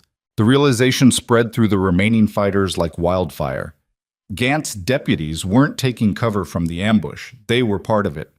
They'd been herding Cole's group into position all morning, leading them to this exact spot where Graves and his reinforcements waited.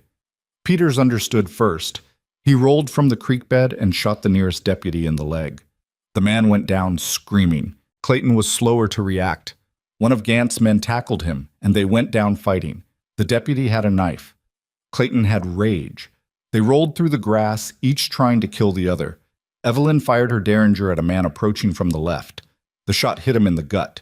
He folded over but kept coming until she shot him again. Cole was moving now, not thinking, just reacting.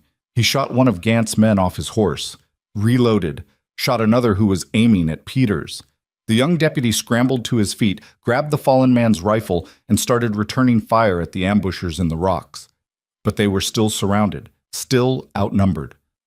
And now Graves himself was riding down from the ridge, bringing 3 more men with him. "We need to run," Evelyn shouted. "There's nowhere to run to." "Then we die here." Cole looked at her, really looked at her. Her face was streaked with dirt and gunpowder. Her jacket was torn. Her eyes were fierce and terrified and absolutely refusing to give up. And something broke inside him, some final wall he'd been hiding behind for 8 years. "No," he said. "Not today." He grabbed her hand and ran, not towards safety. There was no safety, but toward the dry wash where the ambushers had been hiding. If they could reach it, they'd have cover. Maybe enough to make a stand. Bullets tore the ground around them. Peters and Clayton followed, firing as they ran. Behind them, Gant was shouting orders, trying to rally what was left of his fake deputies. The wash was 20 yards away. 15. 10. A bullet caught Peters in the leg. The young deputy went down hard, crying out. Clayton skidded to a stop, grabbed him, and half-dragged him forward, 5 yards. They tumbled into the wash together, Cole, Evelyn, Peters, and Clayton. The walls were barely 4 feet deep, but they were walls. Better than nothing. Gunfire hammered the opposite bank. Dirt and grass rained down. Someone was screaming, one of the wounded, maybe Gant. Cole risked a look over the edge. Graves was close now, maybe 100 yards out. The outlaw leader had gathered his remaining men. Looked like 8 riders total. They were forming up for a charge, spreading out to hit the wash from multiple angles. "How many rounds do we have?" Cole asked. Clayton checked his gun. "Maybe 20. Peters, clutching his bleeding leg, held up his revolver. 10, maybe less. Evelyn's derringer was empty. She'd used both shots. Cole had perhaps 30 rounds between his rifle and revolvers. Against 8 men with rifles and high ground. They weren't going to win this fight. "I'm sorry," he said to Evelyn.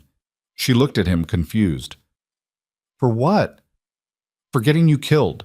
For thinking I could protect you." He loaded fresh rounds into his rifle with shaking hands. "For caring enough that losing you is going to hurt worse than dying." Her eyes widened. "Cole?" Just needed to say it before Graves's voice cut across the prairie, amplified by the same acoustics that had carried gunfire. "Mercer, you're done.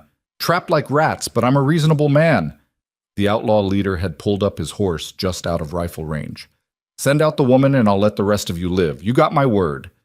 "His word's worth shit," Clayton spat. "I know," Cole said, "but he's right about one thing. We're trapped." Evelyn grabbed his arm. "Don't you dare. Don't you even think about it. What choice do we have? If we all die here, then we all die here."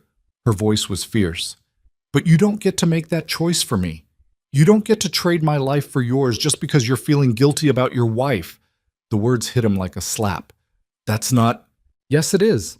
You've been looking for a way to die that feels like living ever since I met you. But I'm not Sarah. I'm not some ghost you can sacrifice yourself for to make the pain stop." She grabbed his face, forced him to look at her. "I'm here. I'm alive. And I'm choosing to stand with you, even if it means dying with you." Cole stared at her. At this impossible, stubborn, fearless woman who'd ridden into his life 3 days ago and somehow become the only thing that mattered. Evelyn. "If you've got a plan, now's the time to share it," she said. "But if the plan is surrender, save your breath." He didn't have a plan. Had nothing but desperation and rage and the dim understanding that he'd wasted 8 years hiding from the only thing that made life worth living. Above them, Graves was shouting again, counting down, giving them 60 seconds to decide. Cole looked at Peters, bleeding but conscious. At Clayton, battered but still gripping his rifle. At Evelyn, who met his eyes and didn't blink. And he made a decision. "When I move," he told them, "you run north. There's a stand of cottonwoods about a mile out. Heavy cover. If you can reach it, you can ford up. What about you? Clayton asked. I'm going to give you time. That's suicide, Peter said. Yeah, but it's my suicide. Cole checked his revolver one last time. Take care of her.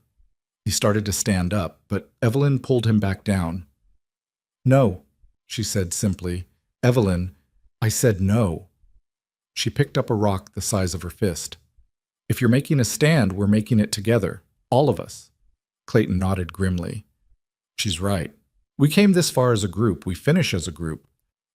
Peters tried to stand on his wounded leg, failed, propped himself against the bank instead. Just point me at something to shoot. Cole looked at them. These people who'd become something more than clients or fellow travelers. They'd become the thing he thought he'd lost forever. A reason to care. All right, he said quietly. Together then. Graves finished his countdown. Time's up, Mercer. What's your answer? Cole stood up slowly, exposing himself to every gun on the prairie. Here's my answer, he roared. Come and get us. The response was immediate. 8 riders charged, rifles firing. The prairie exploded into thunder and smoke. And Cole Mercer, the man who'd spent 8 years trying not to feel anything, discovered that some things were worth dying for after all. The first rider died before he got within 50 yards. Cole's rifle cracked once, and the man tumbled backward off his horse, arms windmilling. The animal kept charging, confused and riderless, veering off at the last second. 7 left. Cole worked the lever, ejected the spent shell, chambered another round. The motion was automatic, burned into muscle memory from 1,000 fights he'd barely survived. Beside him, Clayton fired twice, missed once, hit once. A rider grabbed his side but stayed mounted. 6.5. The charge kept coming. Graves was in the center, face twisted with rage, rifle raised. The fake marshal, Gant, rode on his right, blood staining his shoulder from Cole's earlier shot, but still dangerous. The others spread wide, trying to overwhelm the wash from multiple angles. Evelyn threw her rock. It was a stupid, desperate gesture that shouldn't have worked, but it caught one of the horses square in the face. The animal reared, threw its rider, and crashed sideways into another mount. Both men went down in a tangle of limbs and cursing, 5 standing, 2 on the ground. Peters fired from his position against the bank, his leg wound forgotten in the adrenaline. His shot took a rider in the throat. The man made a horrible gurgling sound and fell. 4. 20 yards out now, close enough that Cole could see the individual features of the men trying to kill him. Graves' gray beard matted with sweat. Gant's eyes cold and focused. A younger outlaw with a broken nose and murder written across his face. Cole switched to his revolver. Fired 3 times in rapid succession, 1 miss, 2 hits. The younger outlaw went down. Another grabbed his arm and wheeled away. 2 riders still charging, Graves and Gant, 10 yards. Cole's revolver clicked empty. No time to reload. He grabbed his second gun from its holster, but Gant was already there, his horse crashing over the lip of the wash. The fake marshal swung his rifle like a club. Cole ducked. The stock whistled past his head. He came up inside Gant's guard and fired point-blank into the man's chest. Gant's eyes went wide. He slid from the saddle, hit the ground, tried to raise his rifle one more time. Cole shot him again. The marshal went still, but the distraction cost him. Graves had circled around, coming at the wash from the opposite side. The outlaw leader leaped from his horse into the depression, landing with his rifle ready. He fired at Clayton. The shot went wide, but close enough to make the deputy dive for cover. Cole spun, bringing his revolver around. Too slow. Graves' rifle barrel was already tracking toward him. A gunshot exploded, but not from Graves' rifle.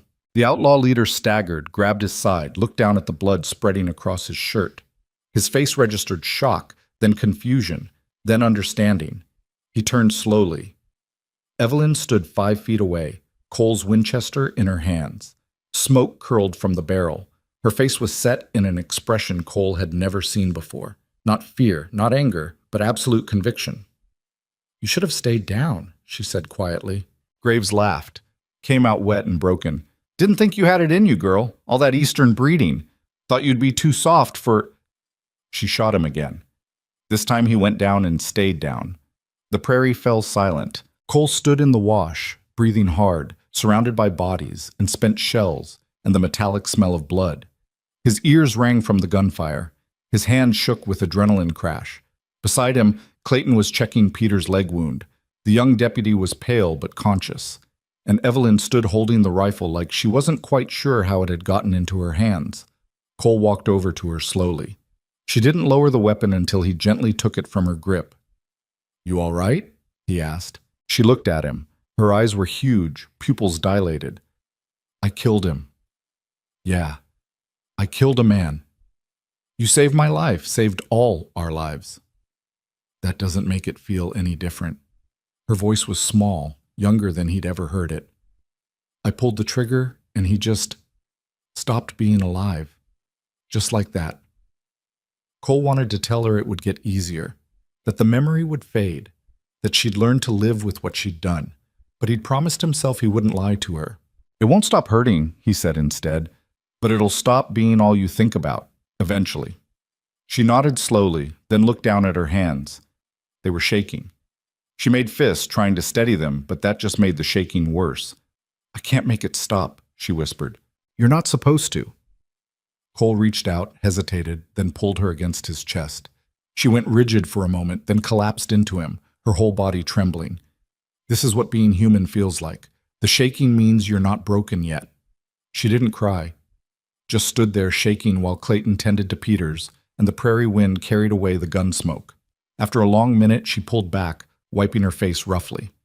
"How many?" she asked. "How many what? How many are still alive?" Cole looked around. Bodies lay scattered across the grass, some moving, most not. He counted quickly. Graves, dead. Gant, dead. 4 others definitely dead.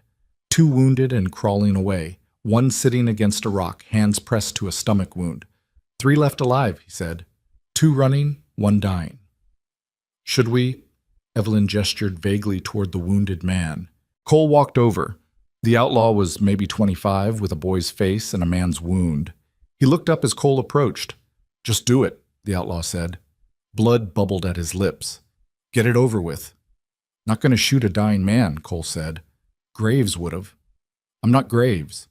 The outlaw coughed, spitting blood. "Yeah, I noticed." He looked past Cole to where Evelyn stood. "She the one? The railroad girl?" "She is. Was supposed to be easy money. Grab her. Ransom her back to Daddy. Graves said it'd be simple." Another wet cough. "Nothing's ever simple." "No," Cole agreed. "It's not." The outlaw's eyes were losing focus. "You got any water?" Cole handed over his canteen. The dying man drank, water running down his chin mixed with blood. He handed it back. "Thanks," he said. "For that. For not, you know." "Yeah." The outlaw died maybe 2 minutes later, still sitting against the rock, eyes open to the sky. Cole walked back to the others. Clayton had gotten Peter's bleeding under control and was fashioning a splint from broken rifle stocks. The young deputy's face was gray with pain, but he managed a weak smile. "We made it," Peter said. It sounded like he was trying to convince himself. "Some of us," Clayton corrected quietly. They stood in the wash as the sun climbed toward noon, 4 people who'd survived something that should have killed them. Around them, the prairie stretched empty and indifferent. Somewhere a hawk cried. The wind picked up, carrying the smell of coming weather from the west. "What now?" Evelyn asked. Cole looked north toward Silver Creek, still a day's ride away. Then he looked at Peters, who could barely stand. At Clayton, exhausted and running on nothing but stubbornness. At Evelyn, who'd killed a man an hour ago and was holding herself together through sheer will. "We rest," he said. 2 hours. Then we ride slow. Peters can't handle more than that anyway." "Graves said he had reinforcements coming," Clayton reminded him. 20 men from Tucson. If they're real." "They're not," Cole interrupted. "That was Gant's crew. This was it, all of them." "How do you know?" "Because if Graves had 20 men coming, he would have waited for them instead of charging into a fight he wasn't sure he'd win." Cole started gathering weapons from the dead. He was desperate, out of options. This was his last chance. They spent the next hour stripping the bodies of anything useful: ammunition, guns, supplies. It felt ghoulish, but survival had its own morality. One of the dead outlaws had a full box of 44-40 rounds in his saddlebag. Another had dried beef and hardtack that was barely edible, but better than nothing. Evelyn found something else. A leather folder and Gant's jacket. She brought it to Cole, her face troubled. "Look at this." Inside were real federal marshal papers, not forgeries. Actual documents identifying William Gant as a deputy U.S. Marshal out of Tucson, along with official correspondence and warrants. "He was the real thing," Evelyn said quietly. "A lawman. And he was working with outlaws." Cole studied the papers. "Happens more than people think. Badge doesn't make a man honest, just makes him harder to catch." "How long do you think he was playing both sides?" "Long enough to get good at it." Cole closed the folder and tossed it onto Gant's body. "Doesn't matter now." They rested in the shade of the wash for 2 hours, saying little. Peters drifted in and out of consciousness. Clayton cleaned his rifle for the 3rd time, a nervous habit. Evelyn sat with her knees drawn up, staring at nothing. Cole kept watch, scanning the horizon for riders that never came. When it was time to move, they helped Peters onto a horse and tied him in the saddle so he wouldn't fall. The young deputy protested weakly, but he didn't have the strength to argue. They rode north in a slow column, 4 survivors crossing a battlefield toward an uncertain future. The landscape changed as they traveled. The open prairie gave way to rolling hills covered in scrub pine. Water became more common, small creeks and springs that kept the horses happy and the canteens full. By late afternoon, they could see mountains in the distance, blue and hazy against the horizon.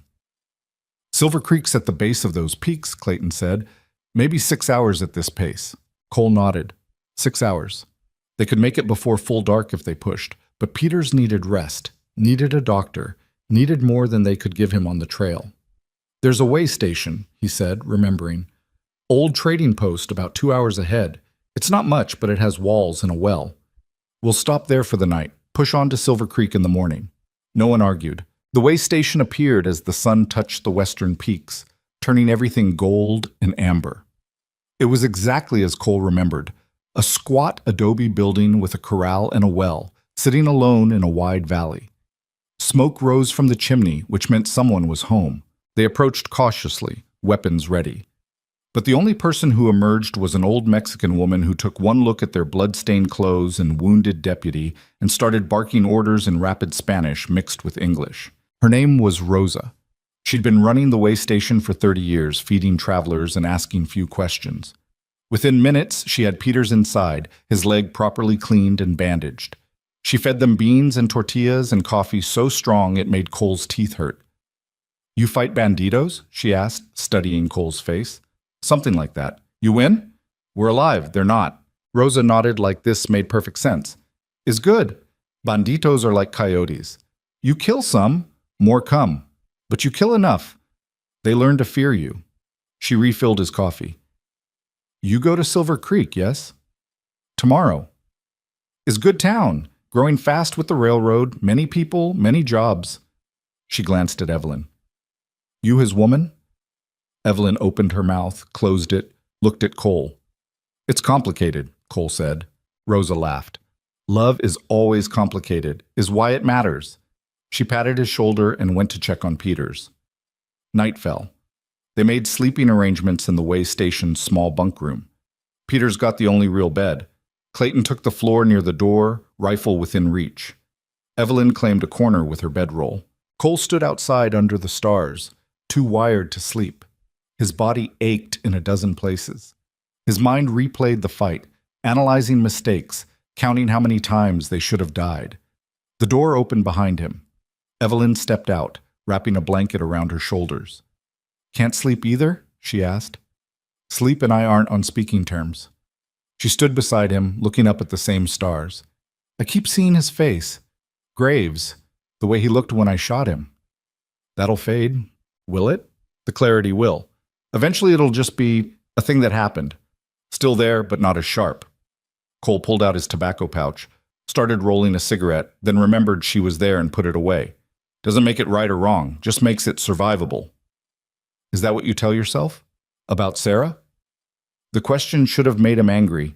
Instead, it just made him tired. "I used to tell myself that if I'd been faster, smarter, better, she'd still be alive.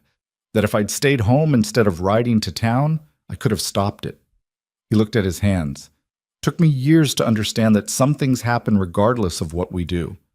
And torturing yourself over them doesn't honor the dead. It just makes you useless to the living. Evelyn was quiet for a long moment. Is that why you finally stood up today? In the wash? Part of it. What's the other part? Cole looked at her, really looked at her. This woman who'd ridden into his life demanding protection and ended up saving his. Who'd faced death without flinching and killed without hesitation when the moment required it. Who'd somehow become the thing that mattered most. You, he said simply. You're the other part. Her breath caught.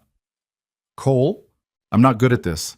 At talking about, he gestured helplessly, any of this. But you should know that when I thought we were dying in that wash, the only thing I regretted was not telling you earlier. Telling me what? That somewhere between Ash Ridge and here, you stopped being a job. Stopped being something I was protecting for money. He met her eyes.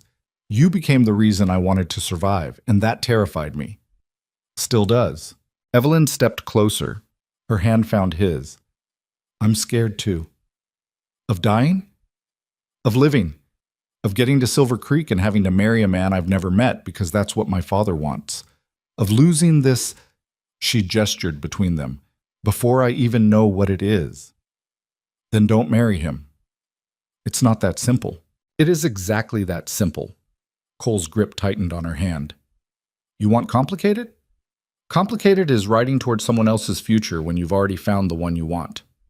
And what future is that? Hell if I know, but I know it's not with some mining baron in Silver Creek who sees you as a business transaction. His voice roughened. You deserve better than that. Better than him. Better than me, probably, but she kissed him.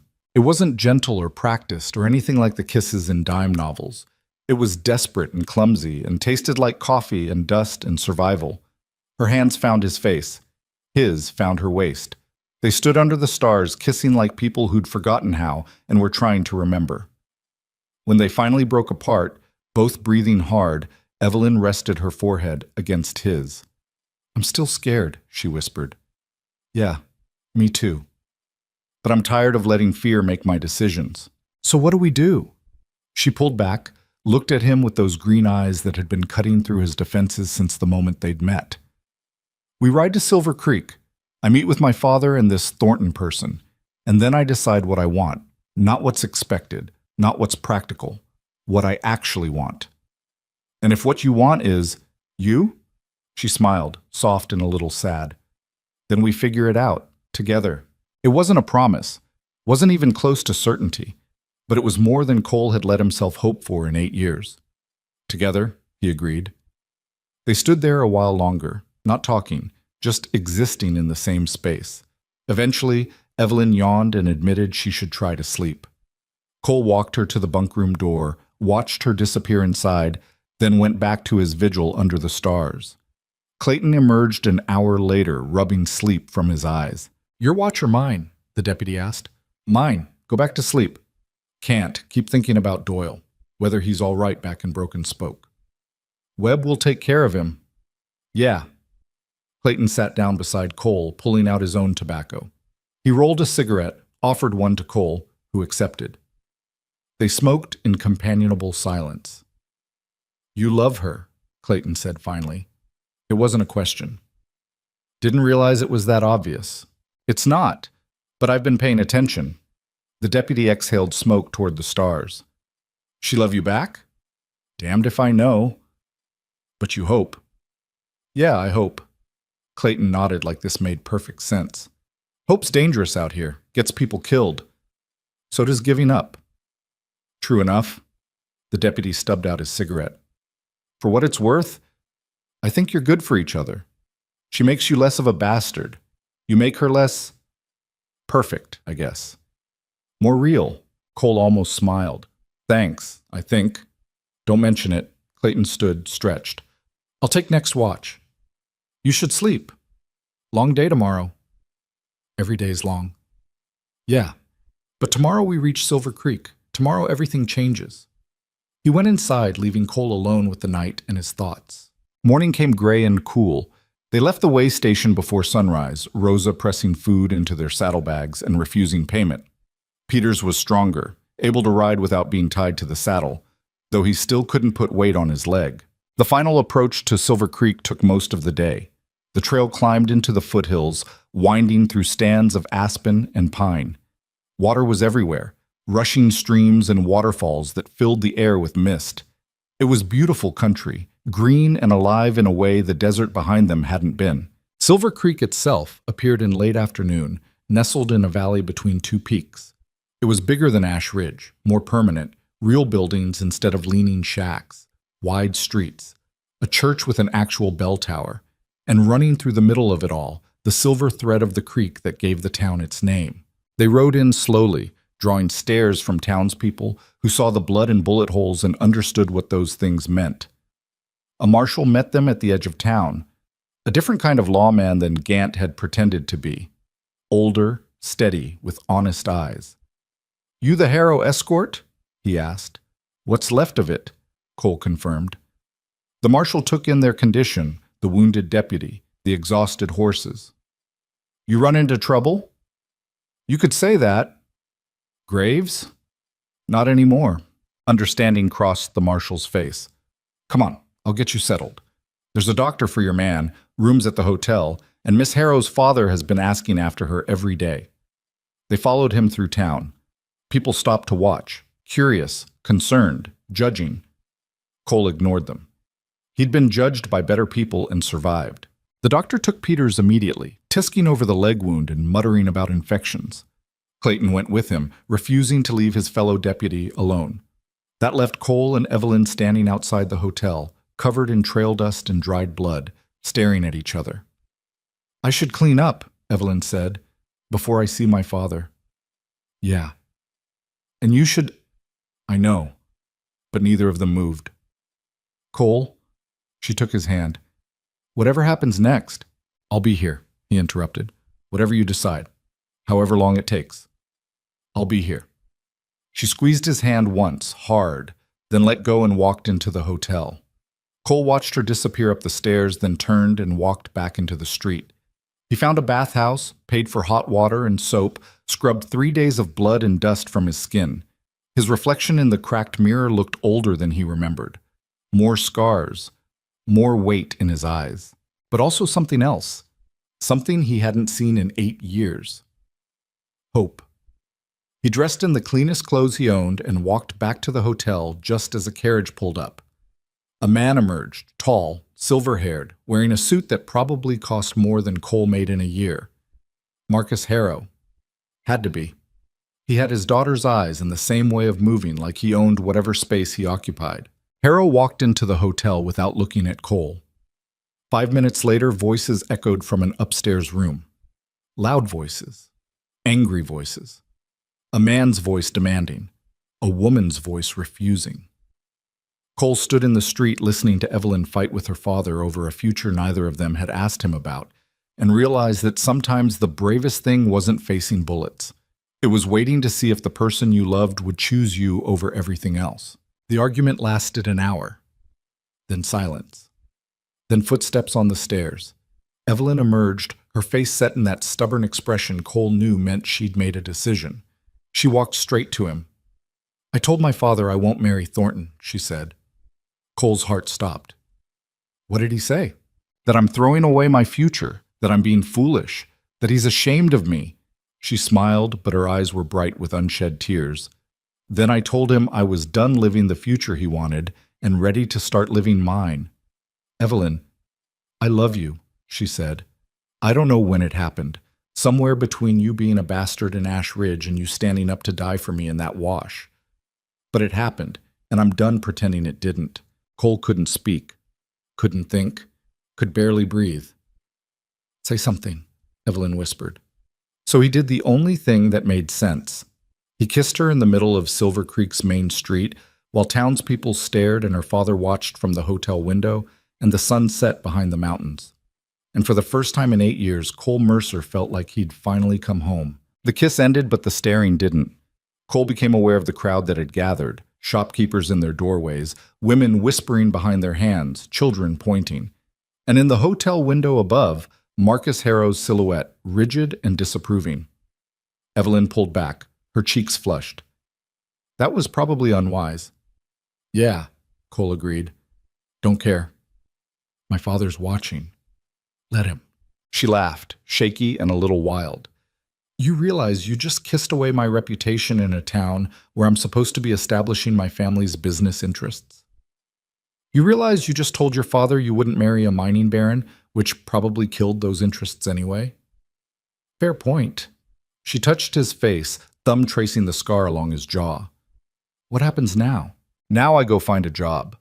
A real one, not escort work. Cole glanced up at the hotel window where Harrow still stood. And you go talk to your father. Actually talk, not just fight. He won't listen. Maybe not, but you should try anyway. He took her hand. I waited 8 years to feel something again. I can wait a few more hours while you figure out your family. Evelyn looked like she wanted to argue, but footsteps on the hotel porch made them both turn. Marcus Harrow descended the steps with the bearing of a man used to intimidating lesser beings. Up close, he was more imposing than Cole had expected, 6 feet tall, broad-shouldered despite his age, with eyes that assessed and dismissed in the same glance. Mr. Mercer, I presume, Harrow said coldly. Sir, I'd like to speak with my daughter, alone. That's up to her, Cole said. Harrow's jaw tightened. He wasn't used to people contradicting him. Young man, I don't know what notions you've put in Evelyn's head, but he didn't put anything in my head, Father. Evelyn stepped forward, placing herself between them. I made my own choice, just like I've been making my own choices for the past 4 days while people tried to kill me.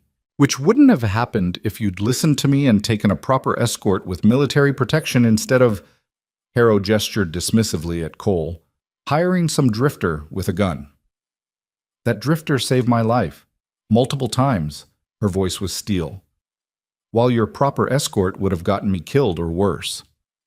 You don't know that. Yes, Father, I do, because I was there. You weren't. The street had gone very quiet. This was better entertainment than most towns saw in a month. Harrow's face reddened. We'll discuss this inside now. No, Evelyn crossed her arms. If you want to talk, we talk here. I'm done with closed-door conversations where you make decisions about my life without me. Father and daughter faced each other on the dusty street, 2 wills colliding. Cole stayed silent. This wasn't his fight, and inserting himself would only make it worse. Finally, Harrow exhaled sharply. Fine. You want to air family business in public? Let's air it. He turned to address not just Evelyn, but the gathered crowd. My daughter was sent here to finalize a business arrangement that would benefit thousands of people. New rail lines, new jobs, new prosperity for this entire territory. And she's throwing it away for... He looked at Cole with undisguised contempt. For whatever this is. This is me choosing my own life, Evelyn said quietly. Something you've never let me do. I've given you everything. Education, travel, opportunities most women never dream of. You gave me a life you wanted me to have. Not the one I wanted, her voice cracked slightly. Do you even know what I want, Father? Have you ever asked? Harrow opened his mouth, closed it. For the first time, uncertainty crossed his face. I want to build things, Evelyn continued. Real things. Not just sign papers and look pretty at railroad ceremonies. I want to work with the survey teams, help plan the routes, solve the problems nobody else thinks a woman can handle. She gestured at the mountains surrounding them. This territory needs people who understand both the business and the land. I could be that person, but not if I'm locked into a marriage designed to make you richer. It's not about money.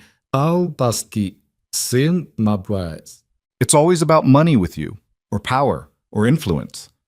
She stepped closer. When Mother died, you buried yourself in work.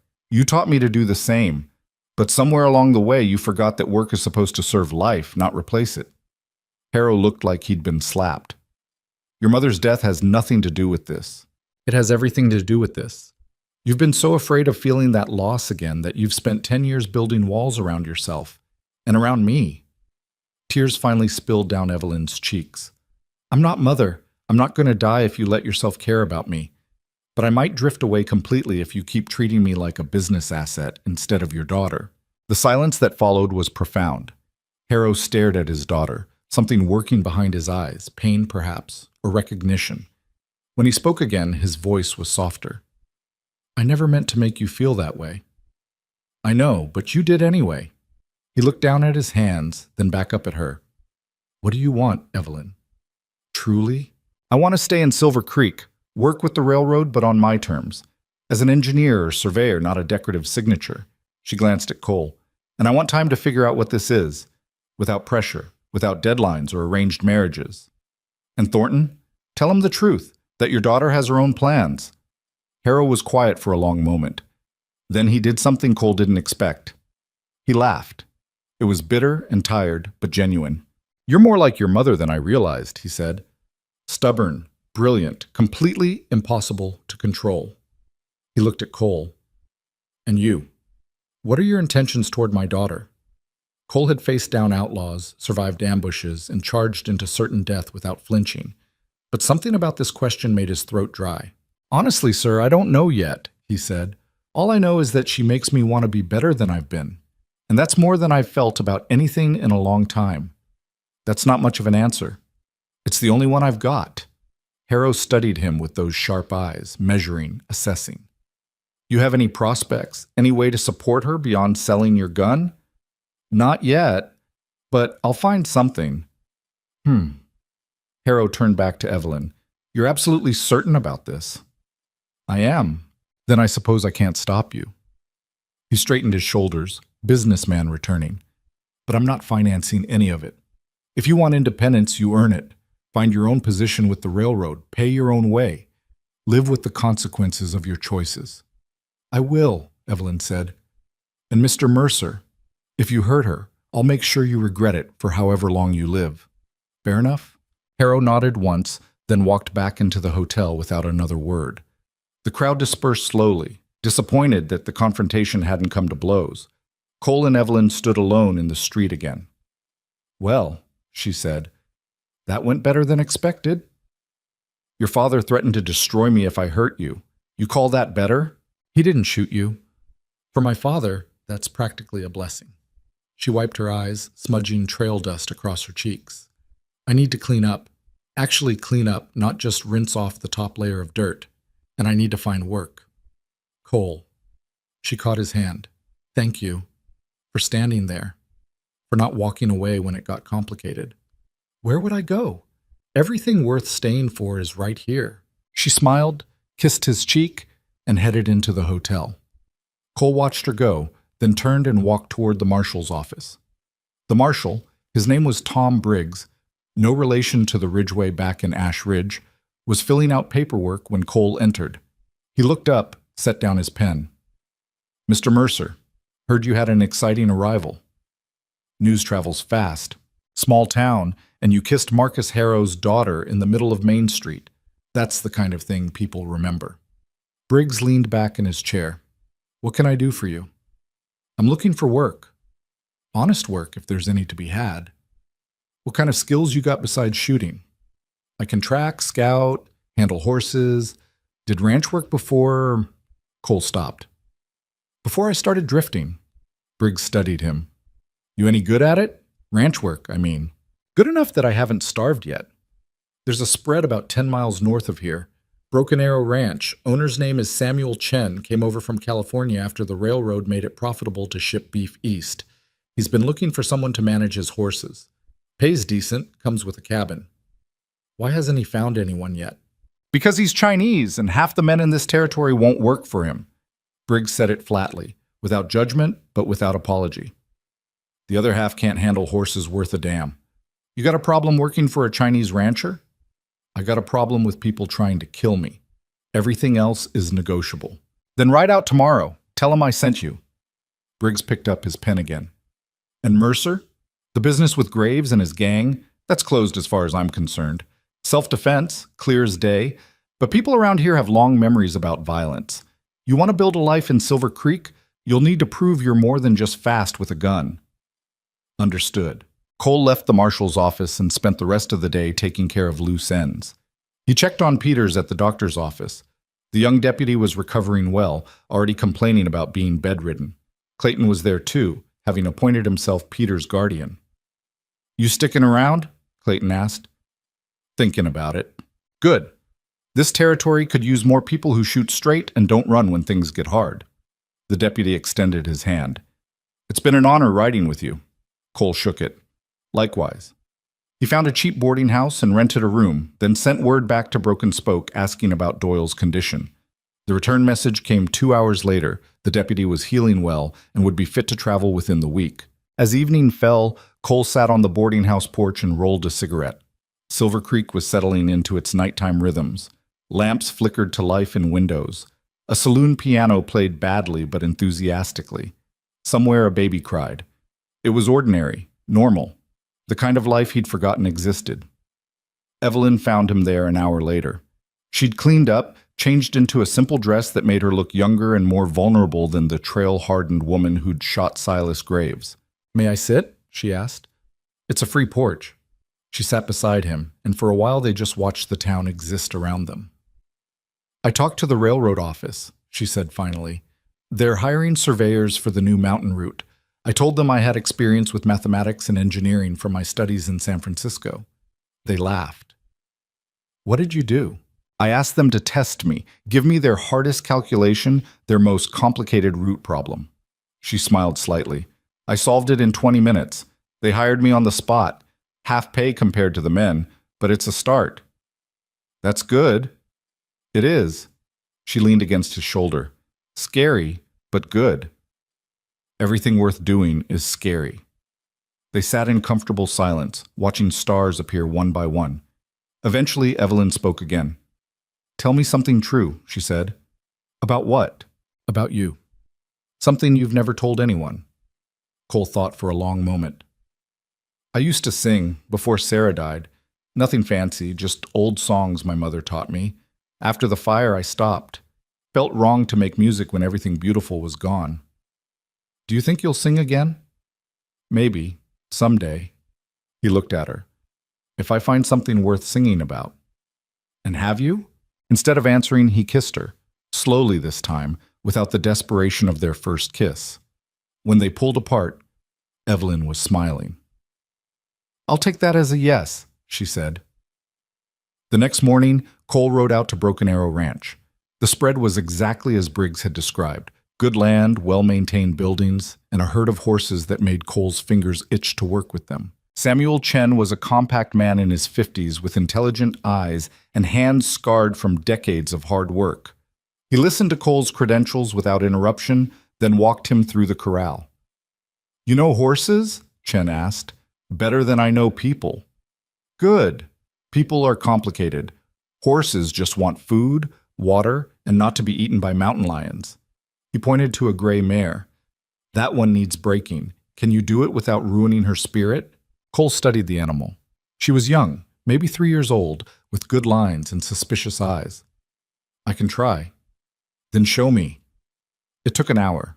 The mare fought, tested, tried to throw him twice. But Cole had patience learned from years of having nothing but time, and eventually the horse settled, accepting his weight, if not quite trusting him. When he dismounted, Chen was nodding. "You're hired. $40 a month plus room and board. Cabin's yours. Needs some fixing, but it's solid. You start tomorrow." They shook on it. Cole rode back to Silver Creek as the sun set, feeling something he hadn't felt in 8 years. Anticipation for tomorrow. Not dread, not numbness, just simple curiosity about what came next. Over the following weeks, Silver Creek began to feel less like a place he was passing through and more like somewhere he might stay. The work at Broken Arrow was hard, but satisfying. Chen was a fair boss who cared more about results than conversation, which suited Cole fine. The cabin needed work. Roof leaked, door hung crooked, one window was cracked, but fixing it gave him something to do with his hands on the evenings when his mind wouldn't quiet. Evelyn threw herself into the railroad work with the same intensity she'd brought to surviving outlaws.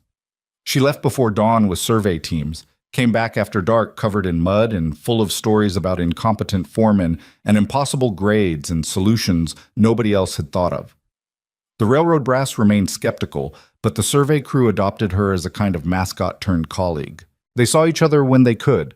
Dinners at the hotel when both were too tired to pretend they weren't exhausted. Walks along the creek on Sunday afternoons, stolen conversations on the boarding house porch after dark. It wasn't courtship the way society defined it. No chaperones, no formal calls, no carefully scripted romance. It was real. Messy and complicated and uncertain, but real. Marcus Harrow stayed in Silver Creek for 3 weeks before business called him back to San Francisco. Before he left, he had dinner with Evelyn and Cole at the hotel, awkward and stilted with long silences that nobody knew how to fill. But at the end of it, Harrow shook Cole's hand. "Take care of her," he said. "She takes care of herself pretty well." True. But do it anyway. October came, and with it the first real cold. The mountains turned gold and red. Morning frost silvered the grass. Cole woke one day and realized he'd been in Silver Creek for 2 months without thinking about leaving. That night, he asked Evelyn to marry him. They were sitting by the creek, watching water run over stones worn smooth by time. It wasn't a planned proposal. He had no ring, no prepared speech, just a sudden certainty that this was what he wanted. "Marry me," he said. Evelyn looked at him, surprised. "What?" "Marry me. Not because your father arranged it, or because it makes business sense. Just because I love you, and I want to spend whatever time we've got together." That's possibly the least romantic proposal in history. "Probably. I'm not good at this." She laughed, wiping sudden tears from her eyes. "No, you're really not." Then she kissed him hard. "Yes. Of course, yes." They were married in November, in Silver Creek's small church, with half the town watching. Not because they were particularly religious, but because it was the only building large enough to hold everyone who wanted to come. Peter stood up for Cole, legs still stiff but healing. Clayton gave a toast that was mostly inappropriate but genuinely felt. Samuel Chen gave them a horse as a wedding gift, the gray mare Cole had broken his first day, now gentle enough for anyone to ride. Marcus Harrow sent a telegram of congratulations from San Francisco, along with a check large enough to make Evelyn cry. She donated half to the church and used the other half to buy survey equipment. The wedding night was spent in the cabin at Broken Arrow Ranch, which Cole had finally finished repairing. It wasn't much, 1 room, a fireplace, a bed he'd built himself, but it was theirs. As they lay together in the dark, listening to winter wind test the roof, Evelyn spoke quietly. "Are you happy?" she asked. Cole thought about it. Happiness seemed like too small a word for what he felt. It wasn't the absence of pain. The memory of Sarah still ached some days, probably always would. It wasn't certainty about the future. The frontier remained dangerous and unpredictable. It was something else, something harder to name. "Yeah," he said finally. "I am." "Me too." She pressed closer. "It's strange. A year ago, I would have said happiness required security, knowing what tomorrow looks like. But now," she trailed off. "Now? Now I think maybe happiness is just this, being with someone who knows who you really are and stays anyway." Cole kissed the top of her head. "Then I guess we're both lucky." Winter passed into spring. The railroad work continued, pushing deeper into the mountains. Evelyn's surveys proved so accurate that even the skeptical engineers started deferring to her judgment. She still made half what the men made, still faced dismissal and doubt. But she showed up every day and proved herself again. Cole's work at Broken Arrow expanded. Chen put him in charge of buying new stock from ranches throughout the territory, which meant long rides and careful negotiations. It wasn't exciting, but it was honest. He started putting money aside, thinking about buying his own land eventually.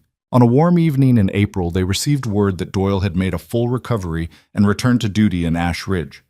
Peters had accepted a position with the Silver Creek Marshal's office, his limp now barely noticeable. Clayton had drifted south, last heard from working as a deputy in Tucson. Life moved forward the way it always did. 1 year after the ride from Ash Ridge, Cole and Evelyn stood on a ridge overlooking Silver Creek. The town had grown, new buildings, new people, new problems, but also new possibilities. "Do you ever think about it?" Evelyn asked. "The ambush, graves, all of it?" "Sometimes. Usually when it rains, the sound reminds me of the gunfire." He looked at her. "You?" "Every time I see my father. Every time I survey a canyon and remember riding through one while people shot at us." She leaned against him. but it's getting quieter, like you said it would. They stood watching the sun set behind the mountains, two people who'd survived something that should have killed them and somehow found each other in the aftermath. "Cole?" Evelyn said softly. "Yeah? I'm pregnant." He went very still. "What?" "About 3 months along. I wasn't sure at first, but the doctor confirmed it yesterday." She turned to face him. "I know this is fast. We've only been married 6 months, and we're still figuring things out. And—" He kissed her, stopping the nervous flood of words. When he pulled back, his eyes were wet. "We're going to have a baby," he said, like he needed to hear it out loud to believe it. "We are. Are you—" She hesitated. "Are you all right? I know with Sarah and what happened, I'm terrified," he admitted. "I'm scared something will go wrong. Scared I'll fail again. Scared I don't know how to be a father." He placed his hand on her belly, feeling nothing yet, but knowing something was there. "But I'm also happier than I've been in 10 years. And that scares me most of all." "Why?"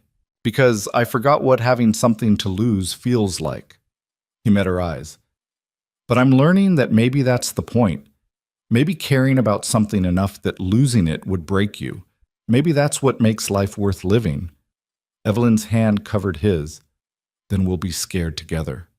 "Together," he agreed. The baby came in November, a girl with Evelyn's green eyes and Cole's stubborn jaw. They named her Sarah after the woman who'd taught Cole about love, and Rose after the Mexican woman who'd sheltered them at the way station and asked no questions except whether they'd won. Sarah Rose Mercer entered the world screaming and didn't stop for 3 hours. She was perfect. Cole held his daughter for the first time and felt something shift in his chest, the last piece of the wall around his heart finally crumbling. He'd spent 8 years afraid to feel anything because feeling meant hurting. But looking at this tiny person who depended on him completely, he understood something he'd missed. The pain of loss didn't mean love had failed. It meant love had mattered enough to leave a mark. And that mark wasn't a wound. It was proof he'd lived. Spring came again. Silver Creek continued growing. The railroad pushed through to the next valley, opening new territories to settlement. Evelyn returned to survey work 3 months after Sarah was born, the baby strapped to her back in a carrier that scandalized half the town and impressed the other half. Samuel Chen promoted Cole to ranch foreman, which came with better pay and a larger cabin.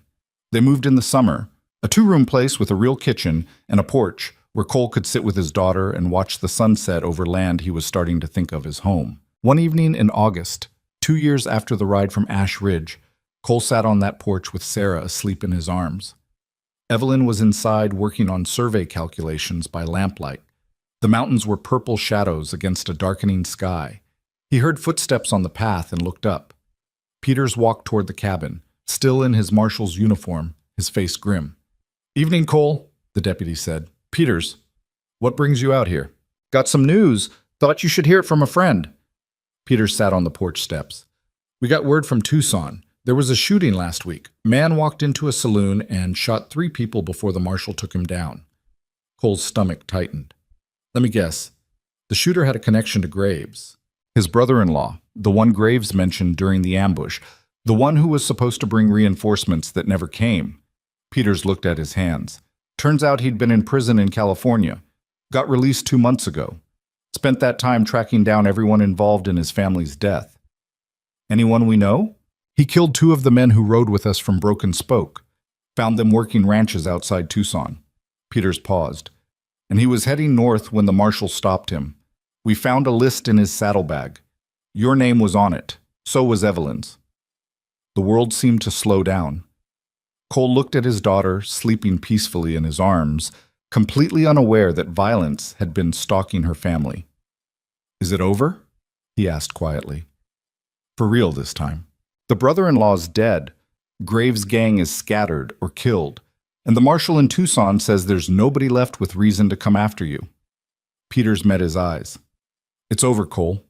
You can stop looking over your shoulder." Cole didn't realize how much tension he'd been carrying until it released.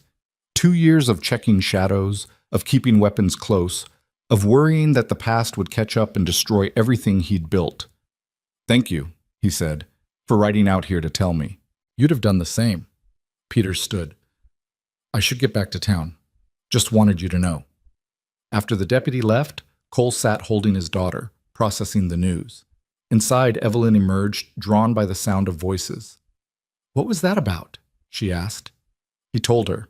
She listened without interrupting, her face troubled but not surprised.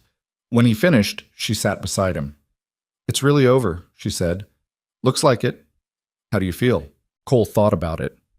Relieved, grateful, still a little scared, but that might be permanent. He looked at her. "And ready to stop surviving and start living."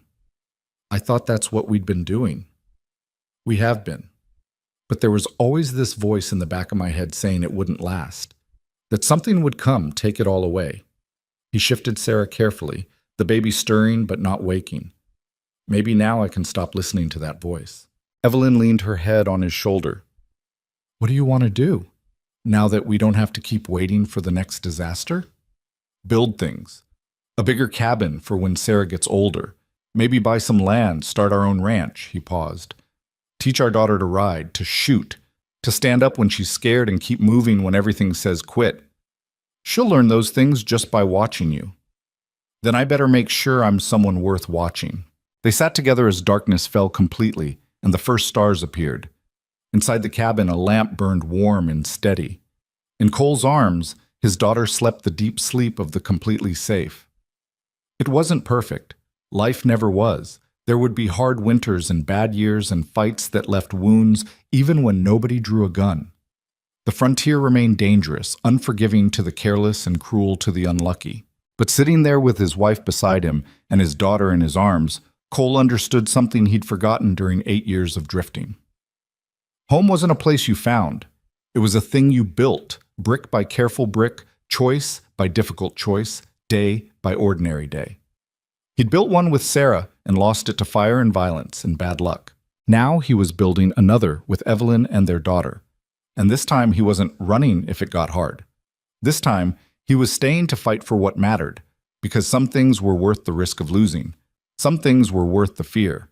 Some things were worth coming home for.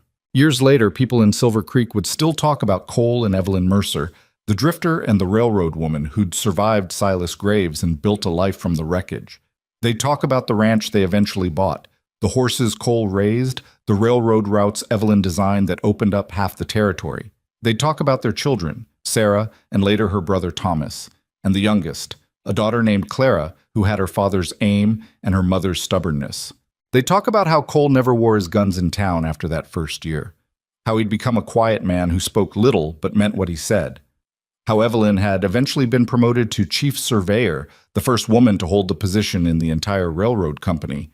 But mostly they'd talk about the way Cole looked at his wife, even 20 years later, like she was still the stubborn woman who'd stood with him in a wash and refused to let him die alone. And they'd wonder at it, this thing called love that made hard men soft and soft women hard, that turned strangers into family and survival into something worth celebrating. Cole never explained it to them. Couldn't have put it into words if he tried.